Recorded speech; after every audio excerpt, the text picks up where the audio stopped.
I'm glad to have you here. Follow my story until the end and comment the city you're watching from. The funeral was on a Tuesday.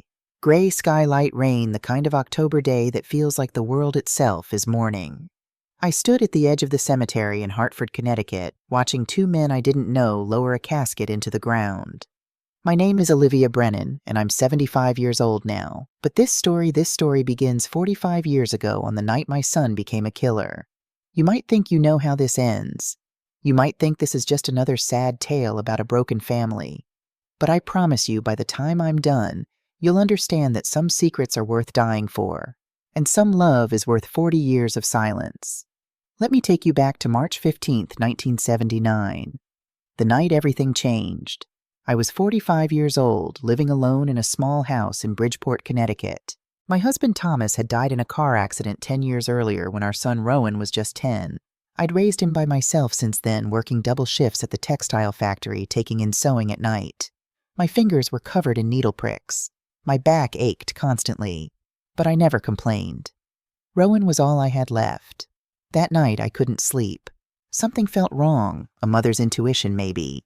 I lay in bed staring at the ceiling, listening to the rain tap against the window. At 11:45 p.m. I heard it. The screech of tires on wet pavement. The slam of a car door. Footsteps running up the driveway, uneven, panicked. I rushed to the window and looked down. Rowan stumbled out of his car, a blue Ford Mustang I'd bought him for his 21st birthday 2 years ago. The car I'd saved for 3 years to afford. The front bumper was crumpled. The windshield cracked like a spider web. And my son's face was white as paper, his hands shaking so badly he dropped his keys twice before managing to unlock the door. I grabbed my bathrobe and ran downstairs. "Rowan, what happened? Are you hurt?" He looked at me and I saw terror in his eyes, real bone-deep terror. His clothes reeked of alcohol bourbon. I could smell it from 5 feet away. There was something dark on his shirt, something that might have been oil or might have been blood. "Mom," he whispered. His voice cracked like a teenage boy's, though he was 23 years old with a college degree and a promising job at an insurance company. "Mom, I did something terrible." He collapsed onto the sofa and started to cry. Not quiet tears, but loud, gasping sobs, the kind a child makes when they've broken something precious and can't fix it. I sat beside him, my heart hammering. "Tell me. Whatever it is, just tell me." And he did. There had been a party. His friend Marcus was celebrating a promotion. There was drinking, too much drinking. Rowan knew he shouldn't drive, but his apartment was only 3 miles away. He thought he'd be fine. He thought he was being careful. Then, on Riverside Avenue near the intersection with Oak Street, a woman stepped into the crosswalk. "I didn't see her until it was too late," Rowan said, his voice hollow. "It was dark in the rain. I hit the brakes, but I couldn't stop in time. There was this horrible sound, Mom. This thud, and she went flying." My blood went cold. "Did you call 911? Is she—" I panicked. He wouldn't look at me. I just panicked and drove away. I didn't stop. I didn't check on her. I ran. I sat there unable to speak, unable to process what I'd just heard. My son, my beautiful, smart, kind son, had hit someone with his car and left them dying in the street. "Where is she now?" I finally managed to ask. "I don't know. I don't know if she's alive or dead or—" His voice broke again. "I'm so sorry, Mom. I'm so sorry. Please, you have to help me. Please don't let them take me away." I should have called the police right then. I know that now. I knew it then too. But when I looked at my son, my only child, the boy I'd sacrificed everything for, I couldn't do it. I couldn't watch them take him away in handcuffs. So instead, I made the worst decision of my life. "Go upstairs," I told him. "Take a shower. Give me your clothes. We'll figure this out." I spent the next 3 hours cleaning up the evidence. I burned his clothes in the fireplace. I found a 24-hour auto body shop 40 miles away and paid cash to have the car repaired. No questions asked, they promised, and they kept their word. I scrubbed the driveway where he'd parked, washing away tire marks and anything else that might connect him to what happened. By sunrise, it was like nothing had ever happened, except something had happened. Someone was dead or dying, and I had helped cover it up. I didn't sleep that night. I sat in the kitchen with a cup of coffee growing cold in my hands, watching the sky turn from black to gray to pale pink. Rowan had finally passed out on the sofa around 4 a.m., exhausted from crying. At 7 a.m., I walked to the corner store and bought the morning paper. My hands were shaking so badly I could barely count out the change. The headline hit me like a punch to the stomach. Hit and run leaves young mother dead. I stood there on the sidewalk, people walking past me on their way to work, and I read the article 3 times before my brain could process the words. Sarah Martinez, 28 years old. She'd been walking home from her sister's house after babysitting her niece. The accident happened at 11:30 p.m. on Riverside Avenue. A witness saw a dark-colored sports car flee the scene, but it was raining too hard to get a license plate number. Sarah was taken to Hartford Hospital, where she died 3 hours later without regaining consciousness. She left behind a husband, Roberto Martinez, and 2 children, Michael, age 7, and Elena, age 4. There was a photo. Sarah Martinez smiled out at me from the grainy newspaper print, a beautiful woman with dark eyes and long hair laughing at the camera like she didn't have a care in the world, like she didn't know she only had hours left to live. Below that was another photo. 2 children at a funeral too young to fully understand why mommy wasn't coming home. Michael, the 7-year-old, had his arm around his little sister. Both of them had their mother's dark eyes. Both of them looked lost. I stood there staring at those photos until a woman asked if I was all right. I didn't answer. I just folded the newspaper, walked home, and threw up in the bushes outside my house. When I came inside, Rowan was awake, sitting at the kitchen table with his head in his hands. "It's all over the news," he said quietly. "She died. Sarah Martinez. She died and I killed her." I wanted to comfort him. I wanted to tell him it would be okay, but I couldn't speak. I just set the newspaper down in front of him and watched him read it.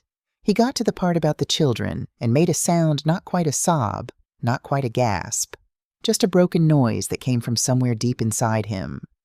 2 kids, he whispered. She had 2 little kids. We sat there in silence for a long time. Then Rowan looked up at me with red, swollen eyes. "What do I do, Mom? What am I supposed to do now?" I should have said, "You go to the police. You tell them what happened. You face the consequences of your actions." But instead I heard myself say, "Nothing.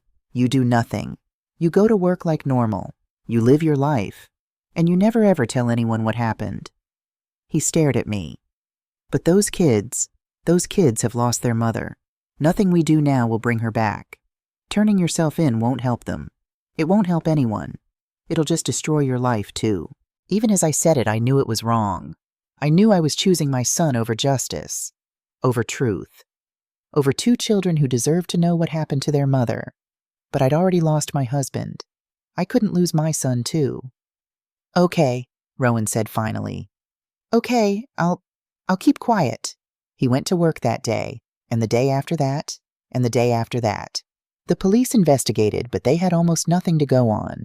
The case went cold within a month. And every single night, I dreamed about Sarah Martinez. I stopped sleeping. Every time I closed my eyes, I saw her face, that smiling woman in the newspaper photo, frozen in a moment of happiness she didn't know was about to end. I saw her children crying at her funeral. I saw their father, Roberto, broken by grief. The newspapers kept covering the story. The police were searching for a dark blue or black sports car with front-end damage. They interviewed witnesses. They checked body shops. But Rowan's car had been repaired in cash at a shop so far away there was no connection. We were going to get away with it. And that knowledge was killing me. I couldn't eat. Food tasted like ash. I lost 15 pounds in 3 weeks. My coworkers asked if I was sick. I told them I had the flu. But the sickness was in my soul, not my body. I'd go to church on Sundays and sit in the back pew, unable to pray. What was I supposed to say? "Forgive me, Father, for I have helped my son cover up a murder." I'd walk past the elementary school and see children Michael's age playing at recess, and I'd think he should be playing like that. Instead, he's grieving. Because of my son. Because of me. 3 weeks after the accident, I couldn't take it anymore. I called Rowan and told him to come over. We needed to talk. Rowan arrived at 7 p.m.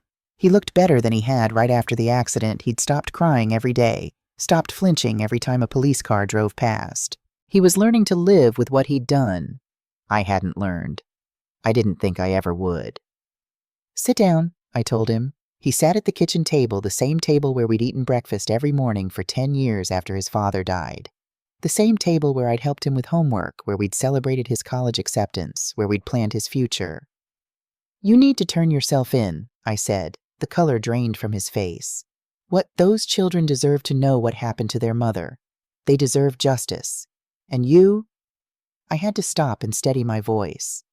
You deserve a chance to make this right, not to hide from it for the rest of your life. Mom, I'll go to prison. You know I will.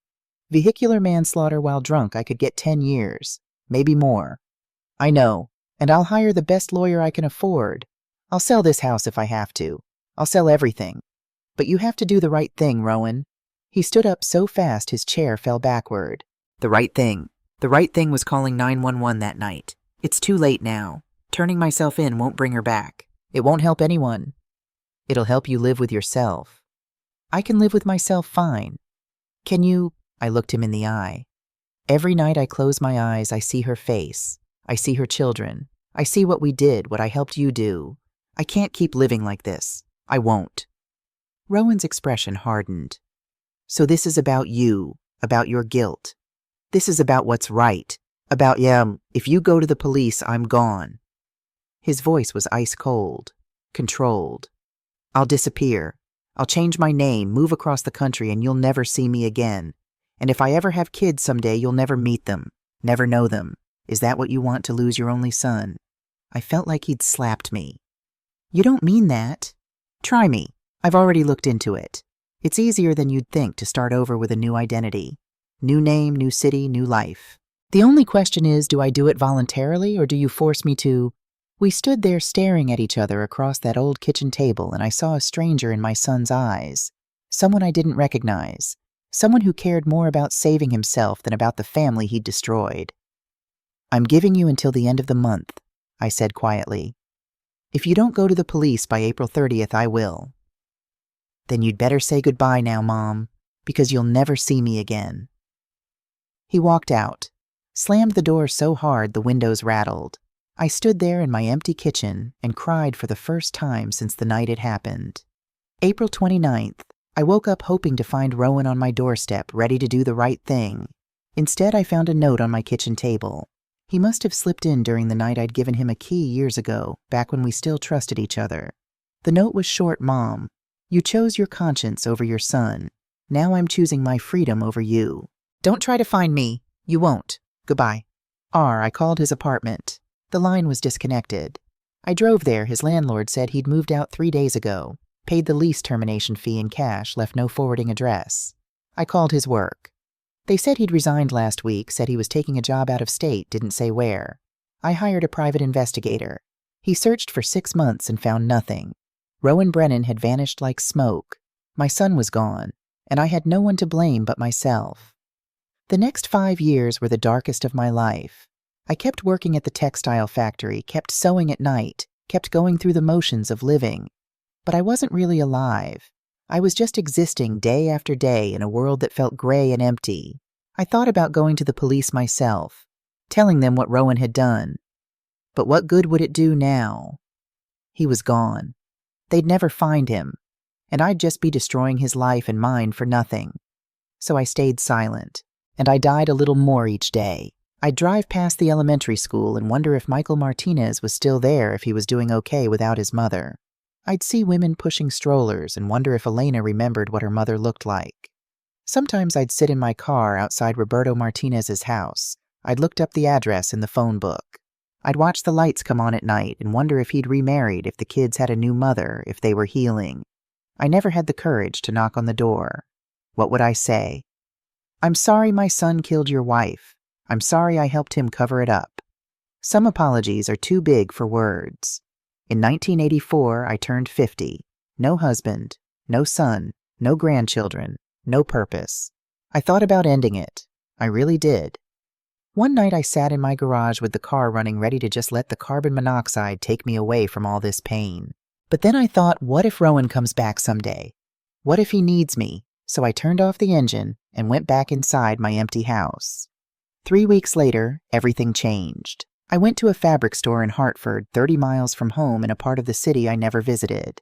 My regular store had run out of the thread I needed for a sewing project. I was standing in the checkout line, barely paying attention to my surroundings, when I heard a voice behind me. "Rowan, can you grab the diaper bag from the car?" I froze. Slowly, I turned around. And there he was, my son, my Rowan, standing 20 feet away holding a baby in his arms. He looked different. His hair was shorter, he'd grown a beard, he'd put on weight. But I'd know him anywhere. A mother always knows her child.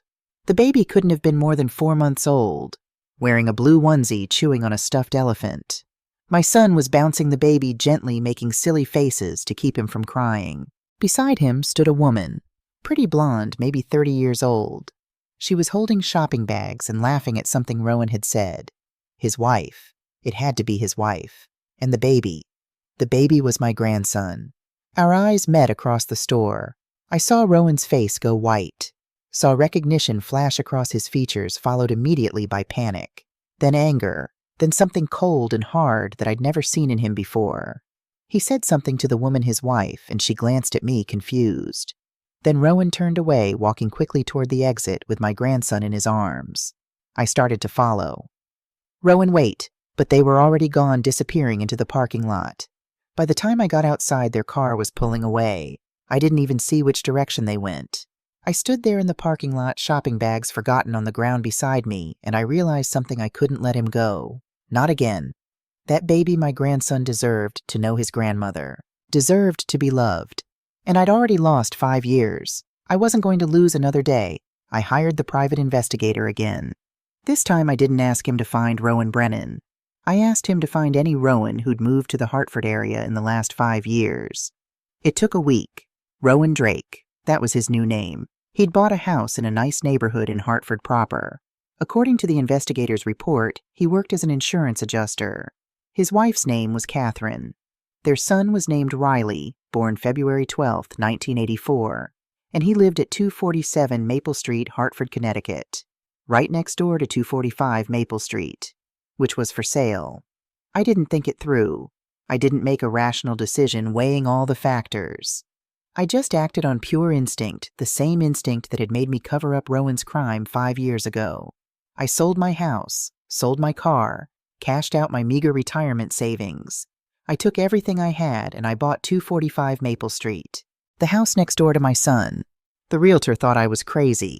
Why would a single woman in her 50s buy a house she could barely afford in a neighborhood full of young families? I told her I wanted to be near my grandson. She smiled and said that was sweet. She had no idea. I moved in on July 15, 1984. Rowan must have been at work when the moving truck arrived because he didn't come out. But I saw Catherine peeking through the curtains, curious about the new neighbor. That evening I was unpacking boxes in my kitchen when I heard angry footsteps on my porch, then pounding on my door. I opened it. Rowan stood there, face red with rage. "What the hell are you doing here?" "Hello, son. It's nice to see you too." "Don't call me that. You have no right." "I have every right. You're my son. Riley is my grandson, and I'm not letting you take them away from me again." He stepped closer, voice dropping to a harsh whisper. "You need to leave. Now. Sell this house and go back to wherever you came from." "No. Catherine doesn't know anything about what happened. If you tell her, I'm not here to tell anyone anything. I'm here to be near my grandson." "You're not getting anywhere near Riley. Do you understand? You stay away from him. You stay away from both of them. You don't talk to Catherine. You don't come over. You don't even look at us." I met his eyes. "I won't tell your secrets, Rowan, but I'm not leaving either. I bought this house. I'm staying. Then I'll move. We'll sell our house and I'll follow you. I'll buy whatever house is next door to wherever you go. I have nothing else left in my life except that baby. You can try to run, but I'll always find you. I'll always be right next door. Until the day I die." I watched him realize I meant every word. "If you come near Riley," he said slowly, "if you so much as speak to him, I'll take Catherine and disappear.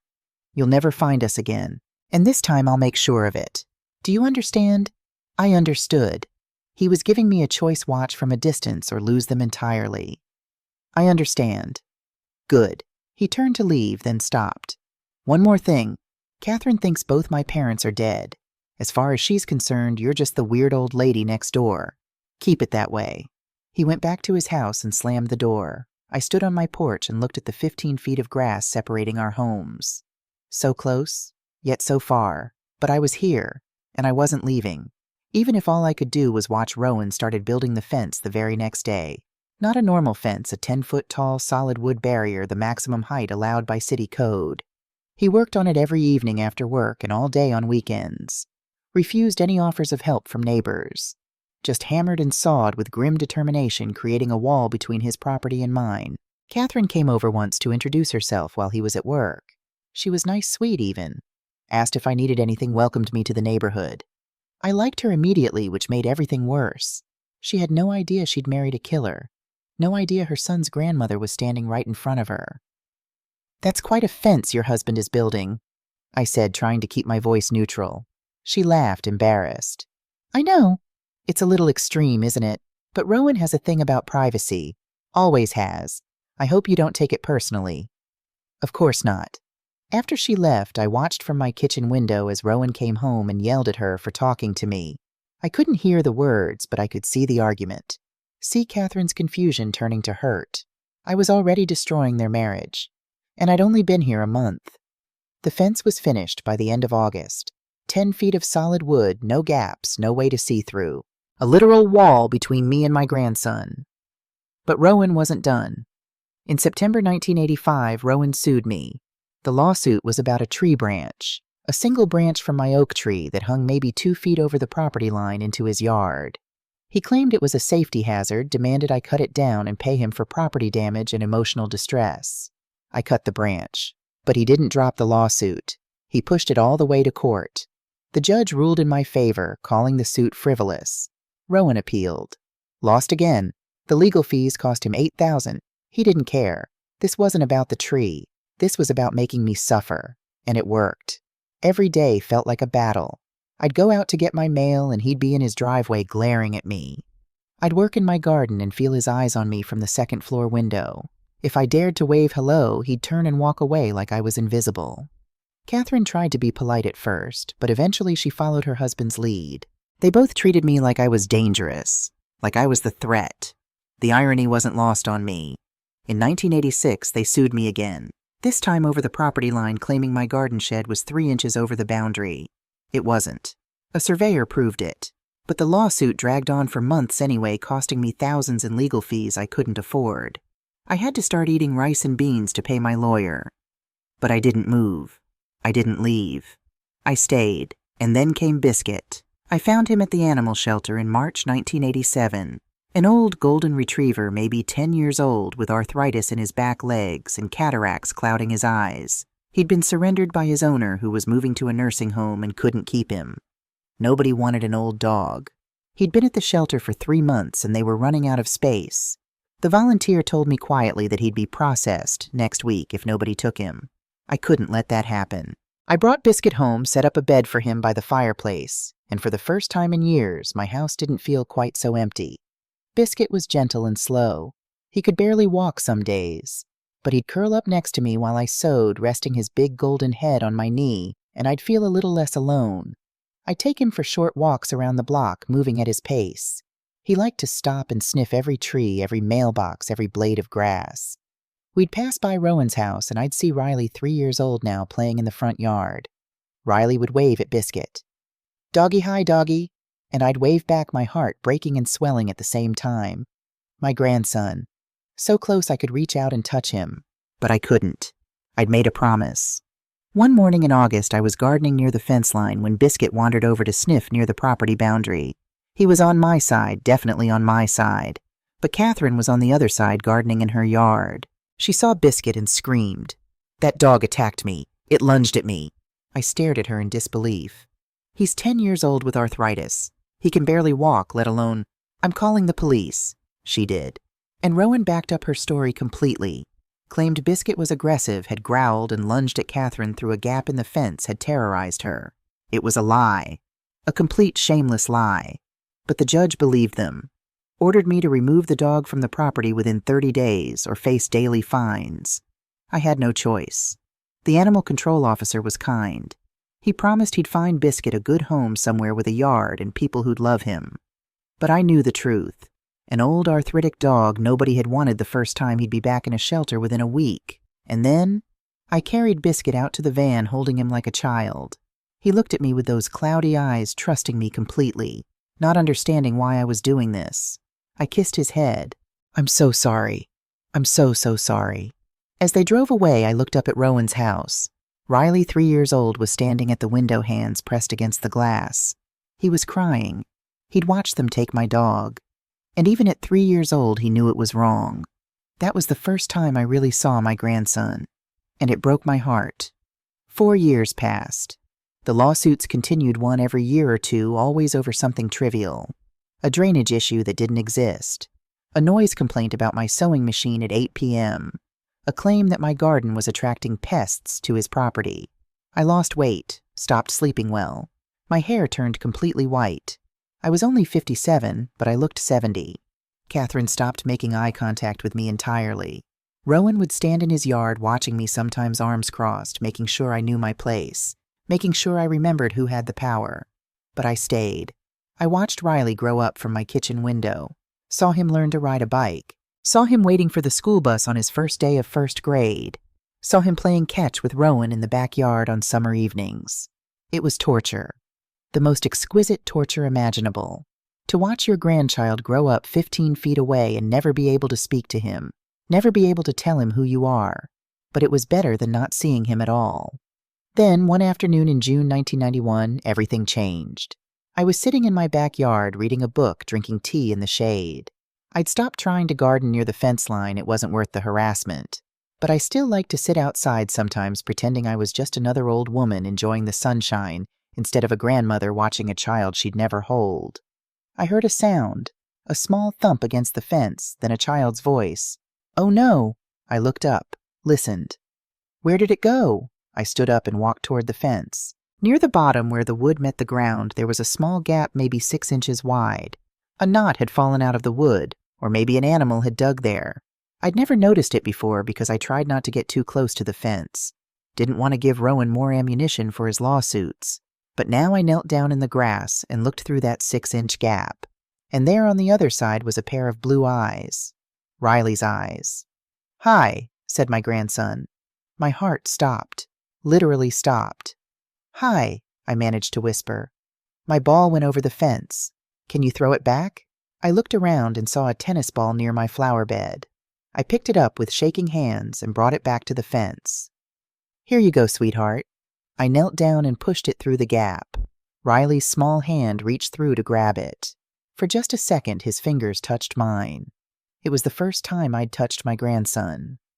Thank you. He started to stand up, then paused. What's your name? I'm Olivia. I'm Riley. I'm 7. I know. I caught myself. That's a wonderful age. Do you live in this house? I do. My dad says I'm not supposed to talk to you. He says you're... He lowered his voice like he was sharing a secret. He says you're dangerous. Every word was a knife in my heart. What do you think? I asked. Do I seem dangerous? Riley peered at me through the gap, considering this seriously. No, you seem nice, like my grandma did before she died. You had a grandma? Uh-huh, she made cookies. But then she died when I was little. Now I don't have any grandparents. Yes, you do. I wanted to scream. I'm right here. I've been here for 7 years watching you, loving you from behind this fence. But I'd made a promise. Well, I said carefully, if you ever want to talk, I'm always right here, on the other side of this fence. Riley smiled a gap-toothed, beautiful smile that looked just like his father's when Rowan was that age.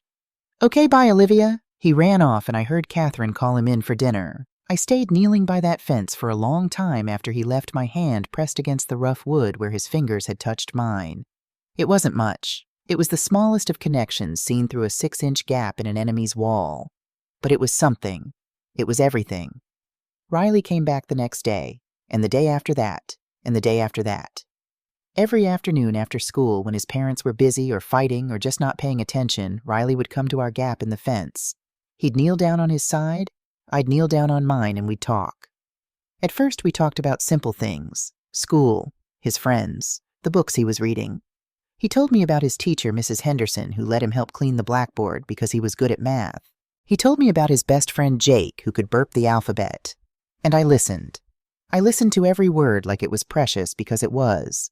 This was my grandson, my blood, and I'd been starving for him for 7 years. "What do you do?" Riley asked one day. He must have been 7.5 by then. "I mean for work. I used to work in a factory. Now I take in sewing. People bring me clothes that need mending and I fix them." "That's cool. Do you like it?" "I do. I like making broken things whole again." He thought about this.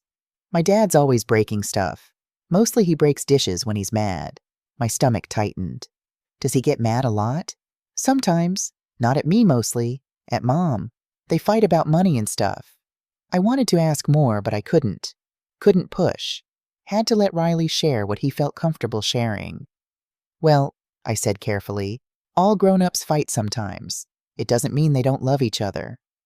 "I guess." He picked at the grass. "Can I ask you something?" "Anything." "Why does my dad hate you?" Direct, honest. 7 years old, and he'd already noticed what the adults were trying to hide. "That's complicated, sweetie. Sometimes grown-ups have disagreements that kids don't need to worry about. But you're nice. You're not mean or anything, so I don't get why he says you're dangerous." "Your dad is just trying to protect you. That's what parents do." "Yeah, but from what you're just a lady who fixes clothes." Out of the mouths of babes. "Listen, Riley, I need you to understand something. You should listen to your parents. If they tell you not to talk to me, you should listen. They're trying to do what's best for you." "But I like talking to you." "I like talking to you too. More than you know." We sat there in silence for a moment, both kneeling on opposite sides of the fence with just 6 inches of space connecting us. It felt like the whole world existed in that gap. "Can I come back tomorrow?" Riley asked. I should have said no. Should have sent him away before Rowan found out and took even this away from me. But I couldn't.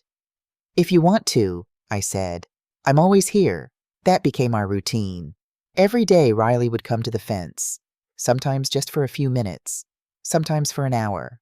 His parents never noticed, or if they did, they never said anything. Maybe they thought he was just playing in the yard. I started leaving little gifts for him. A candy bar pushed through the gap. A comic book rolled up tight so it would fit. Once I carved him a small wooden bird with my own hands, working on it late at night after my sewing work was done. It took me 3 weeks to get it right. Every feather detailed the wings spread like it was in flight. "I made this for you," I told him, passing it through the gap. Riley's eyes went wide. "You made this? It's amazing." "My father taught me to carve wood when I was young. He said making something with your hands is good for the soul. Can you teach me?" "Maybe someday." He kept that bird. I know because years later I saw it on his bookshelf through his bedroom window. He'd kept it all that time. All my gifts he kept hidden. I knew he had a box under his bed where he stored the treasures from our secret friendship, the contraband from the dangerous old lady next door. And every time he came to talk, every time he shared a piece of his life, I fell more in love with this boy who didn't know I was his grandmother, but somehow loved me anyway. Riley turned 13, 14, 15. Our conversations changed as he grew older. He talked about girls he liked, friends who'd betrayed him, teachers who didn't understand him. The typical drama of adolescence, but to me it was all precious. When he didn't make the basketball team in 8th grade, he came to the fence with tears in his eyes. "I practiced so hard," he said. "I thought I was good enough." Not making a team doesn't mean you're not good enough. It just means this isn't your path. You have other gifts, Riley. Gifts that will last longer than any game. "Like what?" "Like your mind. You're smart, smarter than you realize. I hear you talk about history class about the way you connect events and see patterns. That's a gift." "I guess." "I'm serious. You have the kind of mind that understands the bigger picture. Don't waste that trying to be something you're not." He smiled a little. "Thanks, Olivia."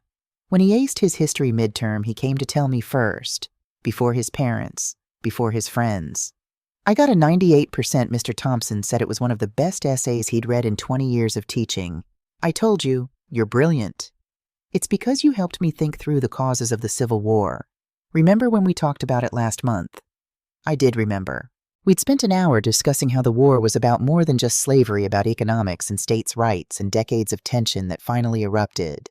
I'd forgotten more American history than most people ever learned, and Riley soaked it up like a sponge.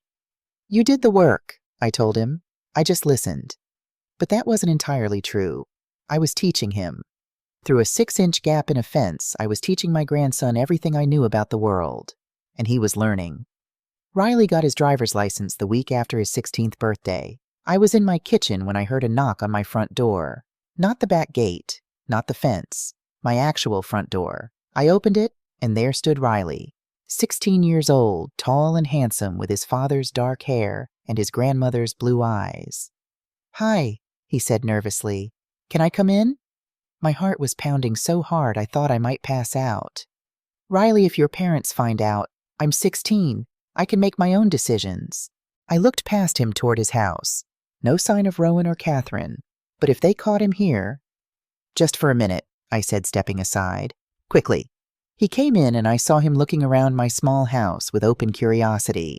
The books on every surface, I'd always been a reader. The photos on the walls of places I'd visited when I was young, before Thomas died, before my world shrank to this small house and a 6-inch gap in a fence. "Is that you?" he asked, pointing to a photo of me standing on a mountain in Colorado, age 25, arms spread wide, grinning at the camera. "A long time ago." "You look so happy." I was. That was before... I stopped myself. Before life got complicated. Riley sat on my sofa like he belonged there, like this was the most natural thing in the world. "I'll make tea," I said, needing something to do with my shaking hands. We sat across from each other, me in my worn armchair, Riley on the sofa where I'd watched his father cry 45 years ago after killing a woman and running away. "Riley," I said carefully, "why are you here? I wanted to really talk to you, face to face, after all these years. And your parents, what they don't know won't hurt them." I winced at that. So much of my life had been built on that exact philosophy. "Can I ask you something?" Riley leaned forward. "Why do they hate you so much? What did you do?" There it was, the question I'd been dreading for 11 years. "I didn't do anything to them, Riley. Sometimes families have complicated histories." "That's not an answer." "It's the only answer I can give you right now." He studied me with those intelligent eyes, the same eyes that watched me through the fence gap for years, the same eyes that now saw more than I wanted them to. "You're not dangerous," he said finally. "I've known that since I was 7. You're just... lonely." The word hit me like a physical blow. Lonely. Such a simple word for such a deep, aching truth. "Yes," I whispered. "I'm very lonely." "Why? Why do you stay here in this house with neighbors who treat you like garbage? You could move somewhere else. Start over." "I can't." "Why not?" "Because you're here. Because leaving you would be like cutting out my own heart. Because I've already lost 11 years and I can't lose more." "Because some things are worth staying for," I said instead. Riley looked at me for a long moment. Then he said something that made me cry. "I'm glad you stayed." We talked for 3 hours that day. He told me about school, about his dreams of becoming a history teacher like Mr. Thompson, about his plans for college. And I told him about my life, carefully edited, of course. About Thomas, my late husband. About growing up poor during the Depression. About working in factories and sewing rooms to make ends meet. I told him everything except the truth. That I was his grandmother. That his father was a killer. That I'd been watching him since the day he was born, loving him from behind a fence, treasuring every glimpse of the boy I couldn't claim as my own. When he finally left, he hugged me. The first time I'd ever held my grandson. He was taller than me now, but he still felt small in my arms. Still felt like the baby I'd seen in that store 18 years ago. "Thank you," he said, "for being here, for listening, for everything. Thank you for coming." After he left, I sat in my armchair and cried for an hour. Happy tears and sad tears all mixed together until I couldn't tell the difference anymore. Riley left for college in the fall of 2002. He chose Hartford State University, close enough to visit on weekends, but far enough to feel independent. Before he left, he came to say goodbye. "I'm going to miss our talks," he said through the fence gap.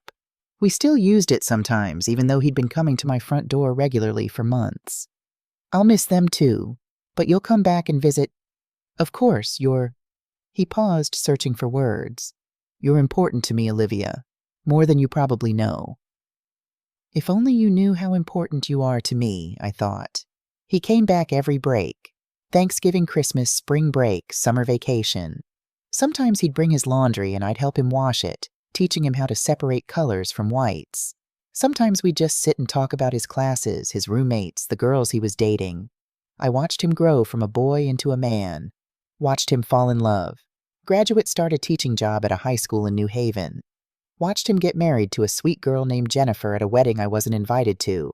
But I stood at my bedroom window and watched them load gifts into the car, and I cried happy tears anyway. I thought Jennifer might be the one. Thought Riley had found his happiness. But 3 years later, he knocked on my door with red eyes. "We're getting divorced," he said. I made him tea and let him cry on my sofa. "What happened?" "I don't know. We wanted different things, and I couldn't." He stopped struggling with the words. "She said I never let her all the way in, that I kept secrets from her, and she was right. I do keep secrets. Everyone keeps some secrets.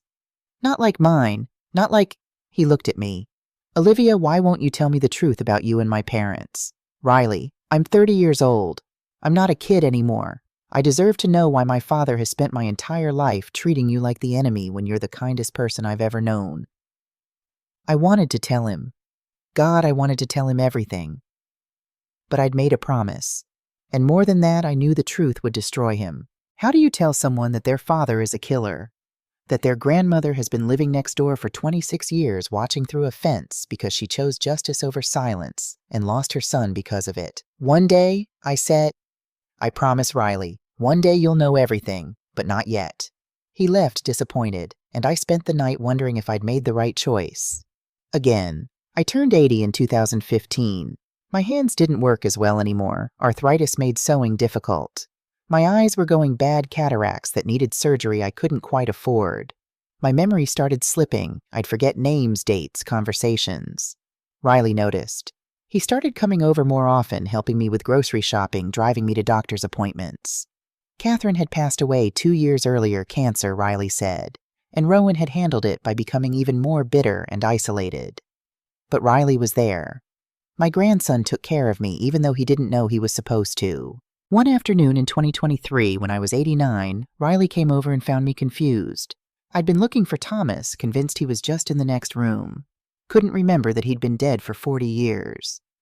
"Olivia," Riley said gently, "Thomas passed away a long time ago, remember? But I heard him. He was just—" I stopped seeing the worry in Riley's eyes. "I'm losing my mind, aren't I?"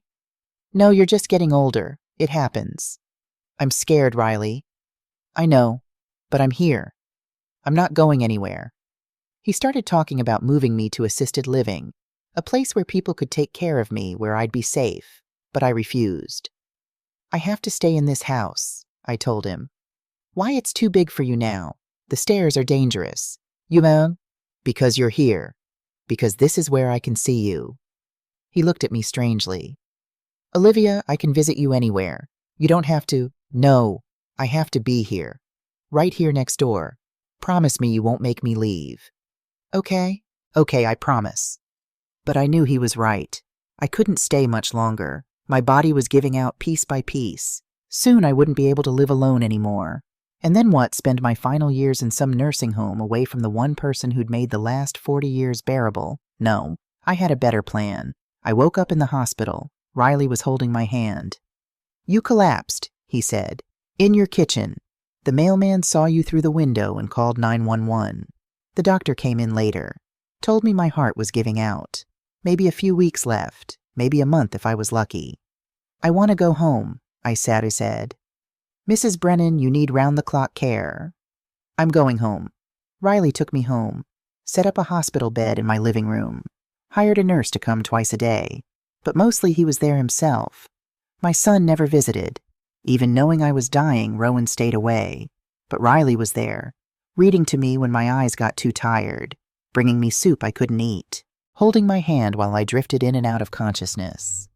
One afternoon when the nurse had stepped out, I woke up and saw Riley sleeping in the chair beside my bed.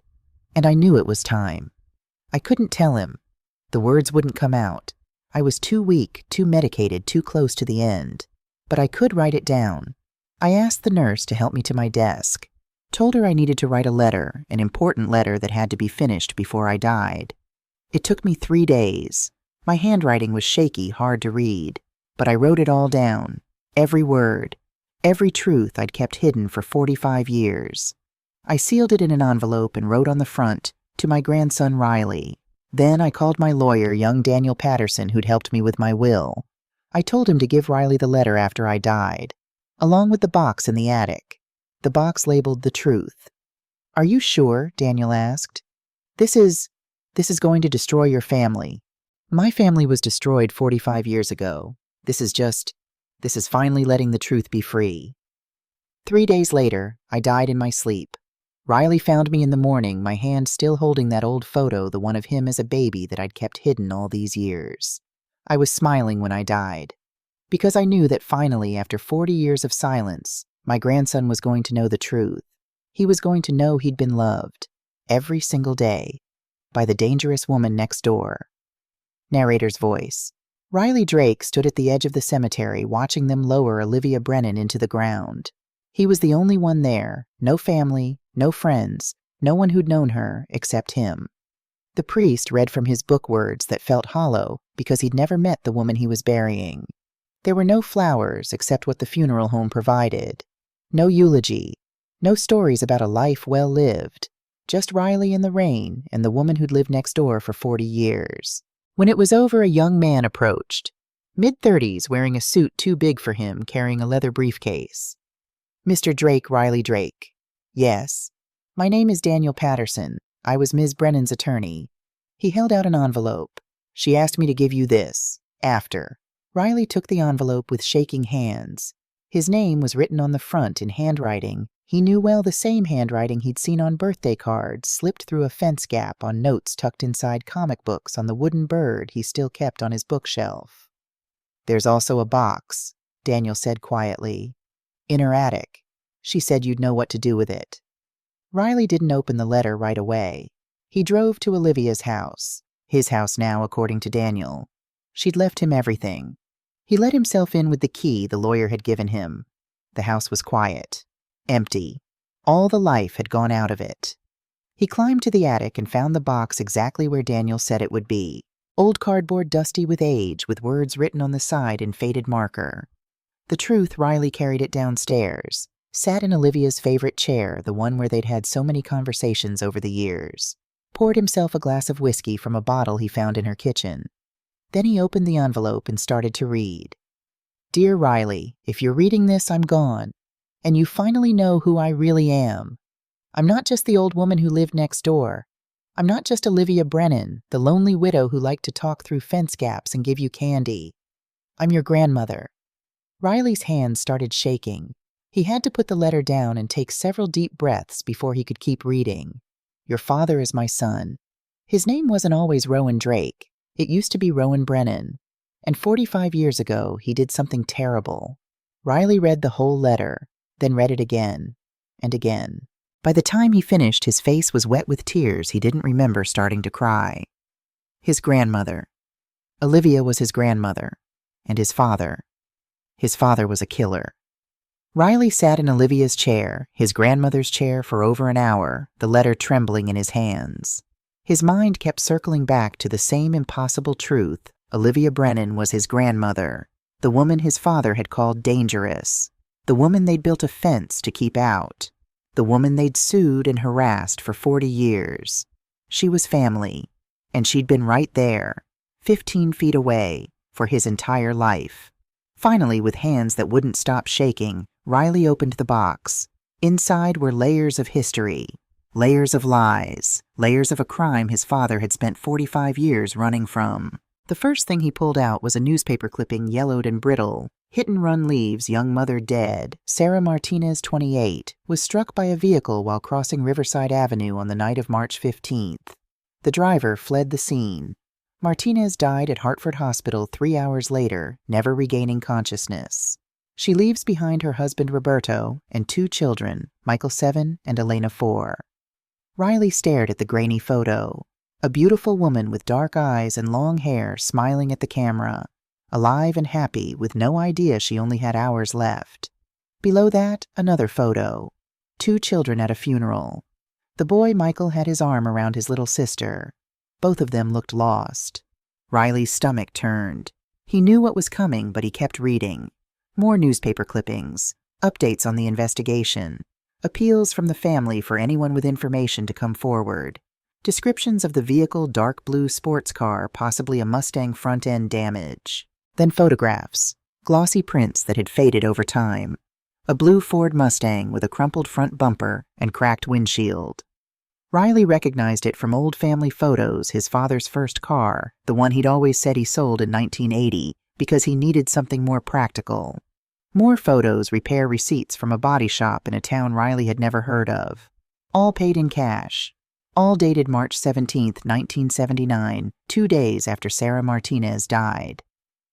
Riley's hands were shaking so badly now he could barely hold the papers. Then he found the letters. The first was dated April 5, 1979. Written in his father's handwriting, the same handwriting Riley had seen on birthday cards his whole life. Dad, I know you know. I could see it in your eyes when I came home that night. The way you looked at me. The way you looked at the car. I was drunk. I didn't see her until it was too late.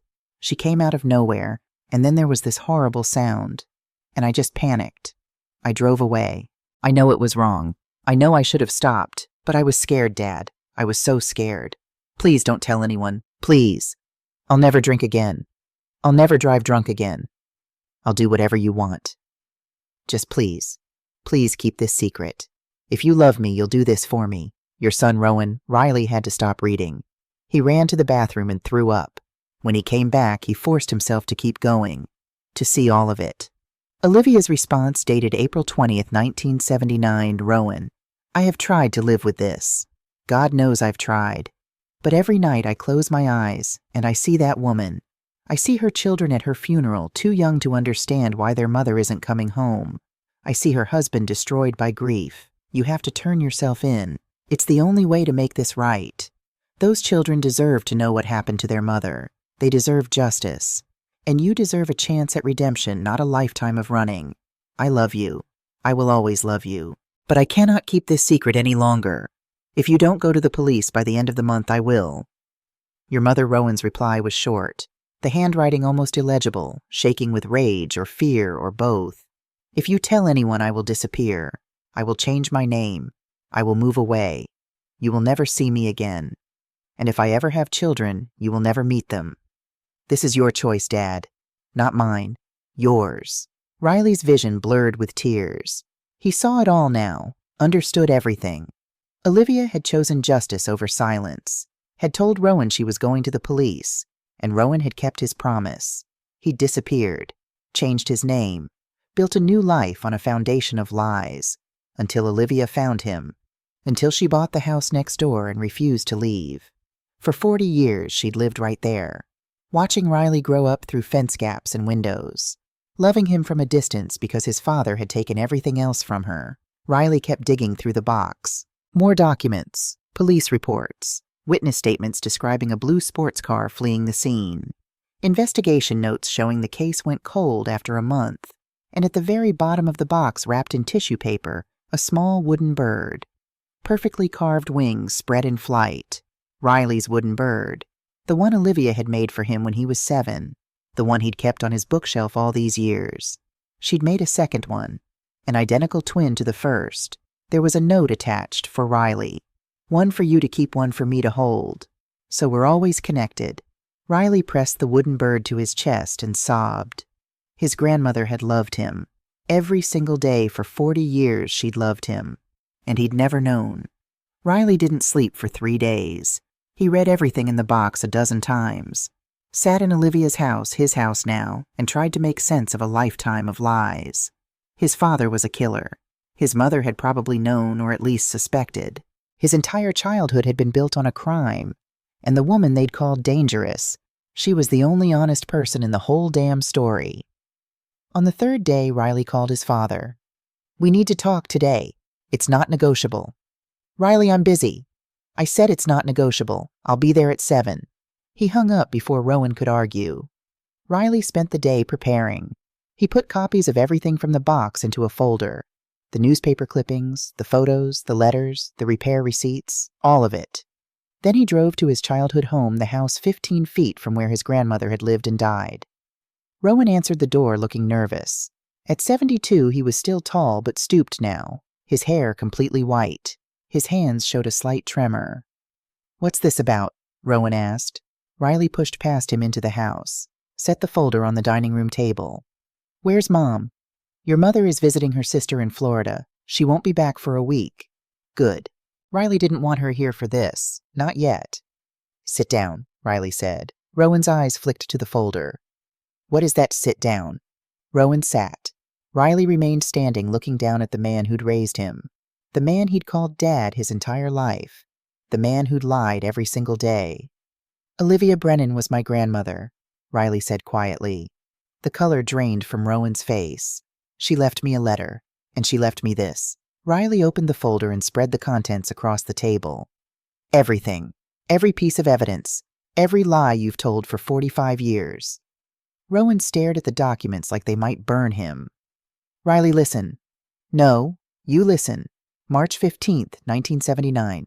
Sarah Martinez. Ring any bells? That was a long time ago. 45 years?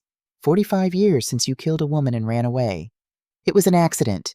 You were drunk." Riley's voice cracked. "You hit her and left her dying in the street. You let her husband find her. You let her children grow up without a mother. That's not an accident. That's a crime." Rowan's hands were shaking. "I was 23 years old. I was scared. I made a mistake." "A mistake is forgetting someone's birthday. A mistake is showing up late. Killing someone and covering it up for 45 years is not a mistake." Riley picked up one of the letters, the one where Olivia told Rowan she was going to the police. "Your mother tried to do the right thing. She begged you to turn yourself in. And you threatened her. You told her she'd never see you again. Never meet your children. I was protecting myself. You were protecting a lie." Riley slammed his hand on the table. "And then when she found you, when she bought the house next door just to be near me, you punished her for it. The lawsuits, the harassment, the fence. You made her life hell for 40 years. She was going to tell you. She was going to ruin everything. She never told me. Not once in 40 years did she break her promise to you. She could have told me the truth 1,000 times, but she kept your secret, even though it killed her to do it." Riley pulled out the photo of Sarah Martinez, set it in front of his father. Her name was Sarah Martinez. She was 28 years old. She had 2 kids, Michael 7 and Elena 4. They grew up without a mother because of you. Rowan couldn't look at the photo. His face was gray sweat beading on his forehead. "What do you want me to say?" he whispered. "I want you to say you're sorry. I want you to say you'll make it right." "It's too late to make it right. The statute of limitations. There's no statute of limitations on murder. It wasn't murder, it was vehicular manslaughter, and that statute ran out decades ago. So that's it." Riley's voice was quiet now, dangerous. "You got away with it, so it doesn't count. I've lived with the guilt every day." "Have you?" Riley gestured around the comfortable house. "Because from where I'm standing, you've lived pretty well. Nice house. Good job. Retirement savings. While Sarah Martinez is dead and her kids grew up in poverty." He pulled out his phone, started typing. "What are you doing?" Rowan asked, panicked. "Finding them. Sarah's kids. They're in their 50s now. Michael and Elena Martinez. I'm going to find them, and I'm going to tell them what happened to their mother." "Riley, no. Please, think about what you're doing." "I have thought about it. For 3 days straight.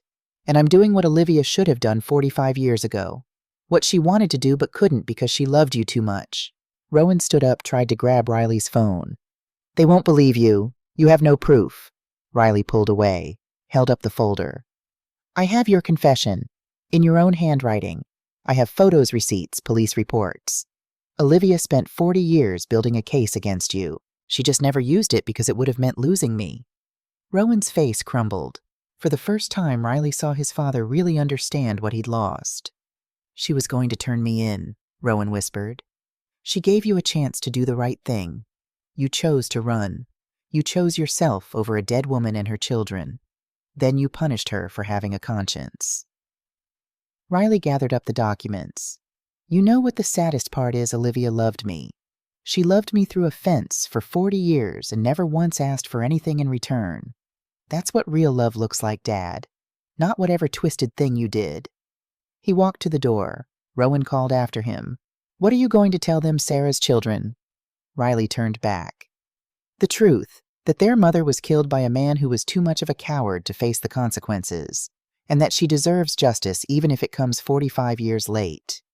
This will destroy me. You destroyed yourself 45 years ago. I'm just finally letting people see it." Riley left, drove away from the house he'd grown up in, and he didn't look back. Finding Michael and Elena Martinez wasn't hard. Riley was a history teacher he knew how to research. Michael Martinez was 52 now, a mechanic in Toledo, Ohio. According to his Facebook page, he was married with 3 kids of his own. His profile picture showed a man with graying hair and his mother's dark eyes. Elena Martinez Cooper was 49, a nurse in Cleveland, also married with 2 daughters. Her smile in her photos looked forced, like someone who'd learned to be happy despite old wounds. Riley called Michael first. His hands were shaking so badly he almost dropped the phone. "Hello? Mr. Martinez, Michael Martinez. Yeah, who's this? My name is Riley Drake. I have information about your mother's death." Long silence. Riley heard breathing on the other end. Heavy, careful. "My mother died in 1979, Michael said finally. His voice was controlled. Too controlled. "Hit and run. They never found the driver. I know who it was." Another silence. Longer this time. "Who are you?" Michael's voice had changed. Harder now. Suspicious. "I'm his son, the driver's son, and I have proof." "Proof of what?" "Everything. The car, the accident, the cover-up, all of it."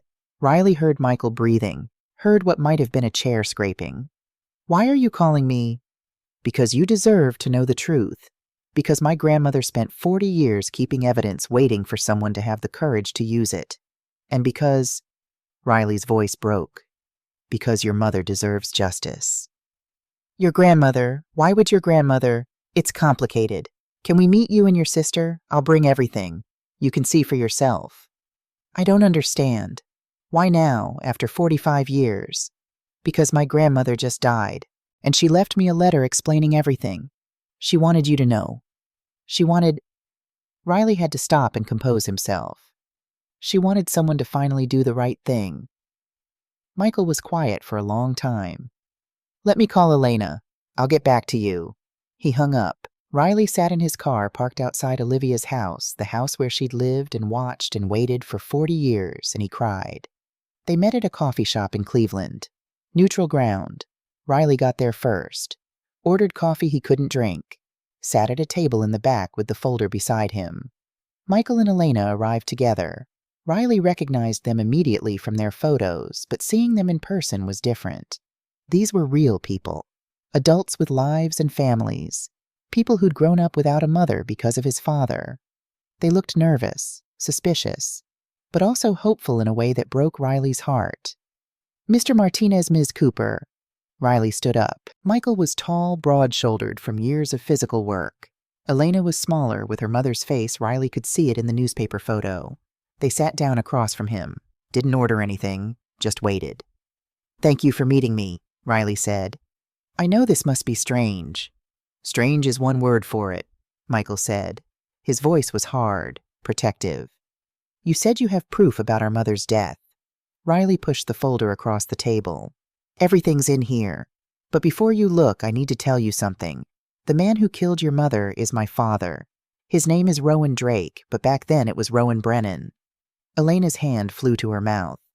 "And the reason I'm here, the reason I know about any of this is because my grandmother Olivia Brennan kept evidence for 45 years. She tried to get my father to turn himself in right after it happened. When he refused, he cut her out of his life, changed his name, disappeared." "Jesus," Michael whispered. "She found him in 1984, bought the house next door to him, spent 40 years living right there collecting evidence, waiting. She died 2 weeks ago, left me everything." Riley's voice cracked. "She wanted you to know. She wanted someone to finally give you the truth."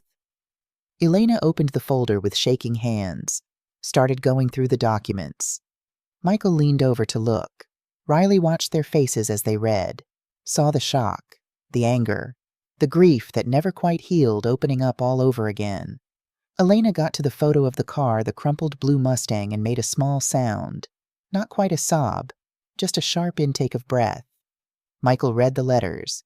His hands were shaking so badly the paper rattled. All this time, he whispered. All this time he was out there, living his life. I'm so sorry, Riley said. I know that doesn't mean anything, but, we were kids. Elena's voice was barely audible. Mike was 7. I was 4. We used to pray every single night that they'd find him, that there would be justice. Our father, Michael stopped, swallowed hard. Roberto, he tried so hard to keep it together for us. Worked 2 jobs, never remarried, but the not knowing it ate at him. He started drinking. By the time I was 12, he couldn't finish. He died in 1989, Elena said quietly. Cirrhosis. He literally drank himself to death because he couldn't live with not knowing what happened to our mom. Riley closed his eyes. I'm so sorry. Why are you doing this? Michael asked. He's your father.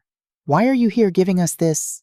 Riley thought about Olivia, about 40 years of watching through a fence, about love that asked for nothing and gave everything.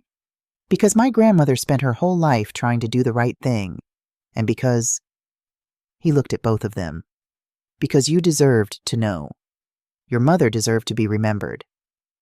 Not as a case file that went cold, but as a person, a mother, someone whose death mattered. Elena was crying now, silent tears running down her face. What do you want us to do with this? Michael asked. Whatever you want. Take it to the police. Take it to the media. Or just know. Know what happened. Know that someone cared enough to keep the truth alive. Michael gathered up the documents carefully, like they were precious, sacred. We'll need time, he said, to process this, to decide. Of course. They stood to leave. Then Elena turned back. Your grandmother, she said. Olivia, tell me about her. Riley smiled through his tears. She was the kindest person I ever knew. She loved me through a fence for 40 years and never asked for anything in return. She was... His voice broke. She was everything good that my father wasn't. Elena nodded, reached across and squeezed Riley's hand. Thank you, she whispered, for being brave enough to do this. After they left, Riley sat in that coffee shop for another hour. Just sat there staring at his cold coffee, thinking about his grandmother. About how sometimes the bravest thing you can do is tell the truth, even when it costs you everything. Michael and Elena Martinez went to the media first, then the police. The story hit the Hartford Courant 3 days later, 45 years of lies. Family finally gets answers in cold case hit and run. The 1979 death of Sarah Martinez, which has haunted Hartford's conscience for over 4 decades, has finally been solved not through police work, but through a grandmother's determination and a son's courage. The story went viral. CNN picked it up, then NPR, then national networks. Riley's phone wouldn't stop ringing. Reporters, old friends, students from school. Everyone wanted to know about the grandmother who'd lived next door to her own son for 40 years, keeping evidence waiting for justice.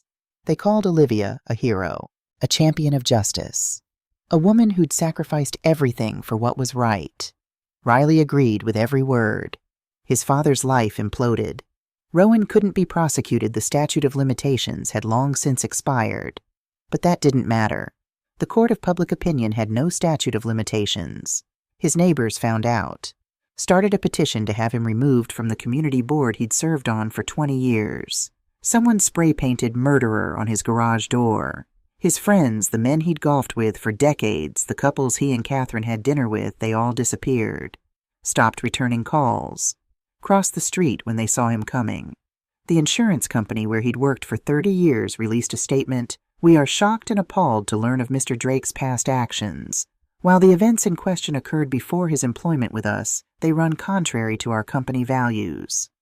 Catherine filed for divorce. Moved in with her sister in Florida and refused to take Rowan's calls. Everything he'd built, every relationship, every bit of respect, every piece of the carefully constructed life he'd made, it all crumbled to dust. Just like Olivia's life had crumbled 45 years ago when she chose truth over silence. Except Olivia had done nothing wrong, and Rowan had done everything wrong. Riley moved into Olivia's house permanently. His house now, his inheritance. The first thing he did was tear down the fence. It took him a full weekend. He rented equipment, called in favors from friends, and dismantled that 10-foot barrier piece by piece. Every board, every post, every symbol of 40 years of hatred and fear. By Sunday evening it was gone. Nothing left but grass and open space between the two properties.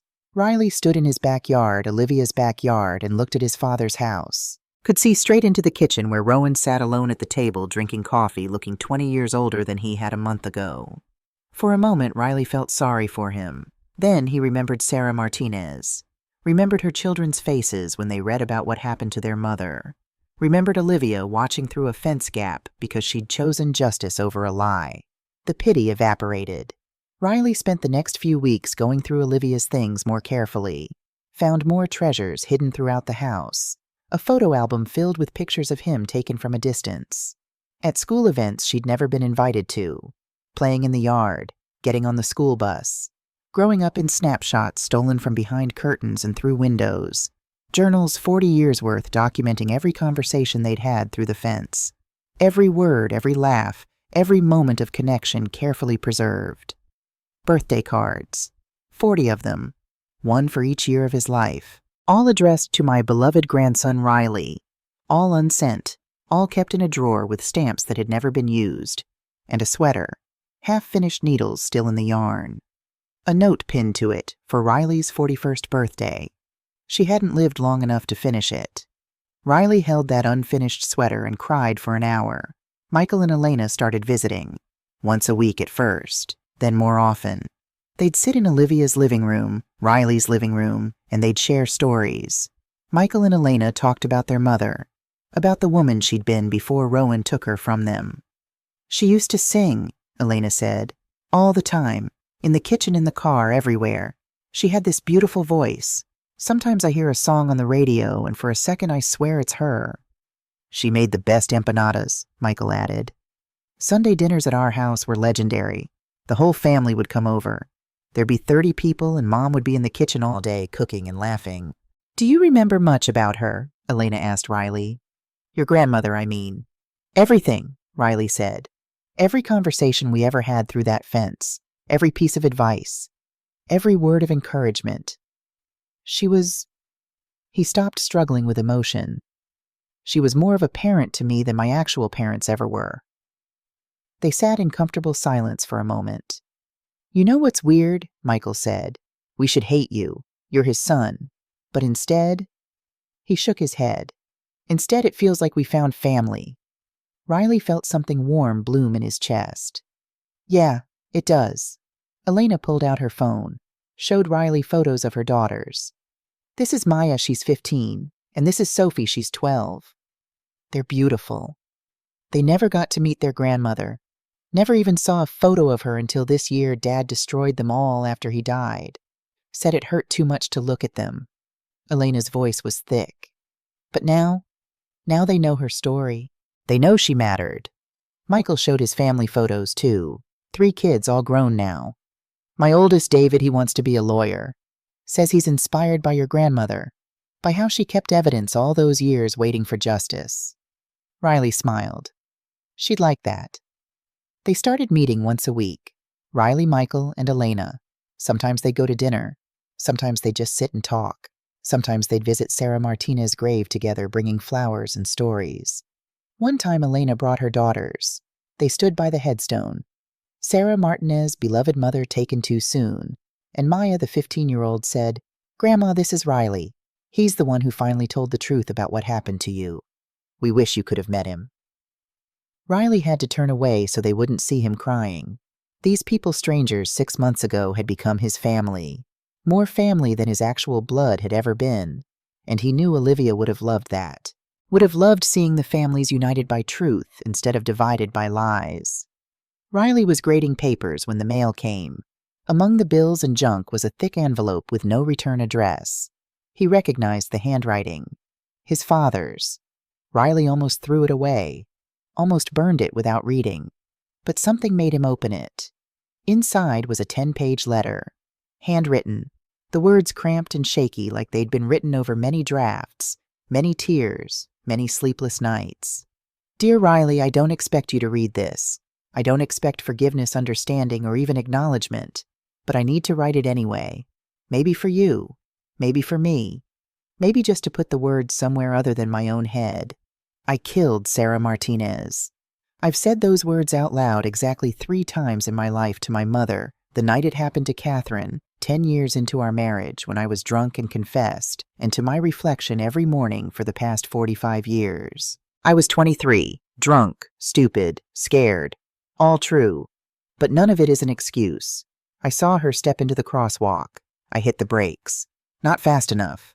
The sound of impact, that hollow, terrible thud, I hear it sometimes when it's very quiet, when I'm trying to sleep, when I'm alone with my thoughts. I should have stopped, should have called 911, should have held her hand while she died so she wouldn't be alone, should have turned myself in the next day.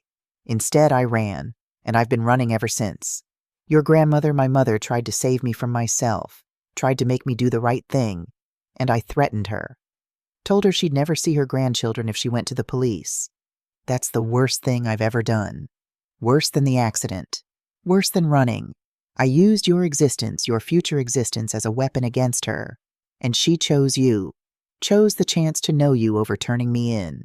When she found us in 1984, when she bought that house next door, I was terrified. Terrified she'd tell you. Tell Catherine. Tell everyone. So I built that fence. Sued her over nothing. Made her life hell. Took away her dog. Did everything I could to drive her away. But she stayed. For you. She stayed for you when she should have been with me. When she should have been your grandmother properly, not through a gap in a fence. I took that from her. I took 40 years of being your grandmother. Of birthday parties and school plays and graduation. I took it all because I was too much of a coward to face what I'd done. The money I sent anonymously to the Sarah Martinez Memorial Scholarship Fund every year for the last 20 years, that was me. I know it doesn't matter. No, it doesn't bring her back or heal her children. But it was all I could think to do. The only way I could think to not make amends, because you can't make amends for taking a life, but to acknowledge her, to say her name meant something. I'm moving to Florida next week, renting a small apartment near Catherine, though she won't see me. Starting over at 72. Funny how history repeats itself. I don't expect you to respond to this letter. Don't expect you to ever speak to me again. You've made your choice, and it's the right one. The choice your grandmother made 45 years ago. I just wanted you to know your grandmother was the best person I ever knew. And I destroyed her. Just like I destroyed Sarah Martinez and Michael and Elena's childhood and my relationship with you. I'm sorry. I know it's not enough. No, it doesn't fix anything. But I'm sorry. Your father, Rowan Riley, read the letter 3 times, then folded it carefully and put it in a drawer. He didn't cry, didn't feel rage, didn't feel much of anything except tired. His father was right. Sorry wasn't enough. Nothing would ever be enough, but at least it was the truth. Finally, Riley was in Olivia's office, his office now, when he found the bank statements. Old ones going back 20 years, carefully filed and labeled. Regular deposits to something called the Sarah Martinez Memorial Scholarship Fund. 500s every month for 20 years. 120,000 total. Riley stared at the statements. His father had been telling the truth. For 20 years, he'd been anonymously funding a scholarship in Sarah's name. Riley looked up the fund online, found the website, saw photos of scholarship recipients, 47 students over 20 years, all from Hartford's low-income neighborhoods, all going to college who otherwise couldn't afford it. One photo caught his eye. A young woman, maybe 25, now standing in front of a classroom. The caption read, Maria Santos, 2015 recipient, now teaches history at Hartford High School. Riley's hands shook as he dialed the school. Hi, I'm looking for Maria Santos. I teach history too at New Haven High. I wanted to talk to her about a scholarship program. They transferred him. This is Maria. Ms. Santos, my name is Riley Drake. I teach at New Haven High. I'm calling about the Sarah Martinez Memorial Scholarship. You received it in 2015. I did that scholarship, changed my life. I was going to have to skip college because my family couldn't afford it. But the fund paid for my entire 4 years. That's why I became a teacher, to pay it forward. Riley's throat was tight. That's wonderful. Do you know anything about who funded it? It was anonymous. The administrator said the donor wanted to remain private. I tried to find out who it was so I could thank them, but she laughed. They really committed to staying anonymous. Did you know Sarah Martinez, the woman it was named for? No, she died before I was born. Hit and run in 1979. But the fund administrator told me she was a young mother with 2 kids. The donor wanted to make sure her name wasn't forgotten, that something good came from something tragic. Riley closed his eyes. Thank you, Ms. Santos. After he hung up, he sat there for a long time. His father had been sending money for 20 years, helping kids who couldn't afford college, keeping Sarah's name alive. It didn't erase what he'd done, didn't bring Sarah back, or give Michael and Elena their mother, didn't undo 45 years of lies. But it was something, a small light in a lot of darkness. Riley thought about what to do with this information.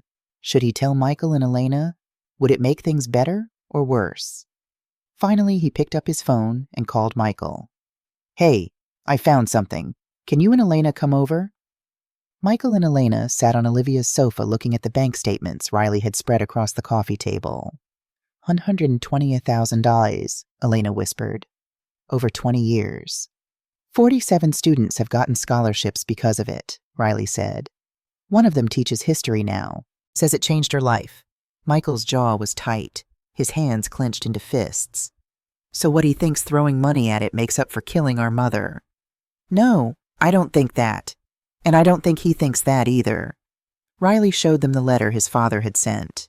He called it acknowledgement, not amends, just saying her name meant something. Elena read the letter carefully. When she finished, she was crying. I don't know what to do with this, she said. I don't know how to feel. You don't have to feel anything, Riley said. I just thought you should know. Your mother's name has been helping kids for 20 years. Kids who otherwise wouldn't have gotten to go to college. Michael stood up, walked to the window, looked out at the space where the fence used to be.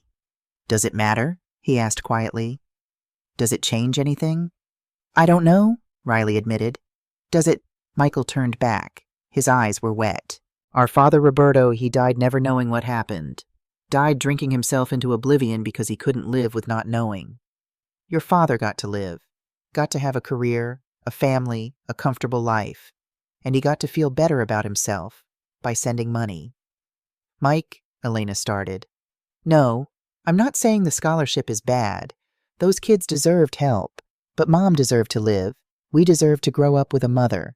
Dad deserved to know the truth before he drank himself to death. And your father? He looked at Riley. Your father got away with it. I know, Riley said quietly. You're right. About all of it. They sat in heavy silence. Finally, Elena spoke. I want to meet the scholarship recipients. Not all of them, but some. I want to see what came from Mom's name. I think that's a good idea, Riley said. And I want your father to know we know, she added. Not to thank him, but to tell him. To tell him money doesn't erase murder, but it does mean he couldn't completely forget her. That counts for something. Does it? Michael asked. I think so. I think Mom would want her name to help people, even if it came from the man who killed her. Michael shook his head. You're more forgiving than I am. I'm not forgiving him. I'll never forgive him. But I can acknowledge that something good came from something terrible. That 47 kids got opportunities because of Mom's name. She looked at Riley. Will you tell him that we know, that we don't thank him, but we see what he did? Riley nodded. I'll tell him. Riley arranged a small gathering at a community center in Hartford. He'd reached out to 10 scholarship recipients, the ones who still lived in the area. 7 agreed to come. Michael and Elena arrived early, both looking nervous. I don't know if I can do this, Elena said, twisting her wedding ring. What do I say to them? Hi, I'm the daughter of the woman whose death funded your education. You say whatever feels right, Riley said gently. Or you say nothing. Just listen to their stories. The recipients started arriving. Maria Santos, the history teacher. David Chen, now a nurse at Hartford Hospital. James Wilson, a social worker, Patricia Rodriguez, who ran a nonprofit for low-income families, 3 college students, current recipients. Riley had prepared a small presentation. Photos of Sarah Martinez, information about the hit and run, the establishment of the scholarship fund in 1999. He didn't mention who funded it, didn't mention his father at all. This wasn't about Rowan. This was about Sarah, about the ripples her life and death had created. "Thank you all for coming," Riley began. "These are Sarah's children, Michael and Elena. They'd like to hear what the scholarship meant to you." Maria Santos spoke first. "I was 17 when I got the scholarship. My parents both worked minimum wage jobs. There were 5 kids in my family. College wasn't even on my radar. It was just this impossible dream." She pulled out her phone, showed them a photo. "This is my classroom. 28 kids, most from neighborhoods like the one I grew up in. Every day I tell them what someone once told me, education is the way out. And I can say that because someone the Sarah Martinez Fund gave me that way out." David Chen went next. "I'm a nurse in the ICU. I work with trauma patients, car accidents mostly." His voice caught.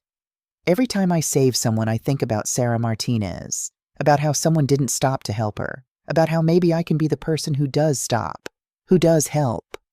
One by one, they shared their stories.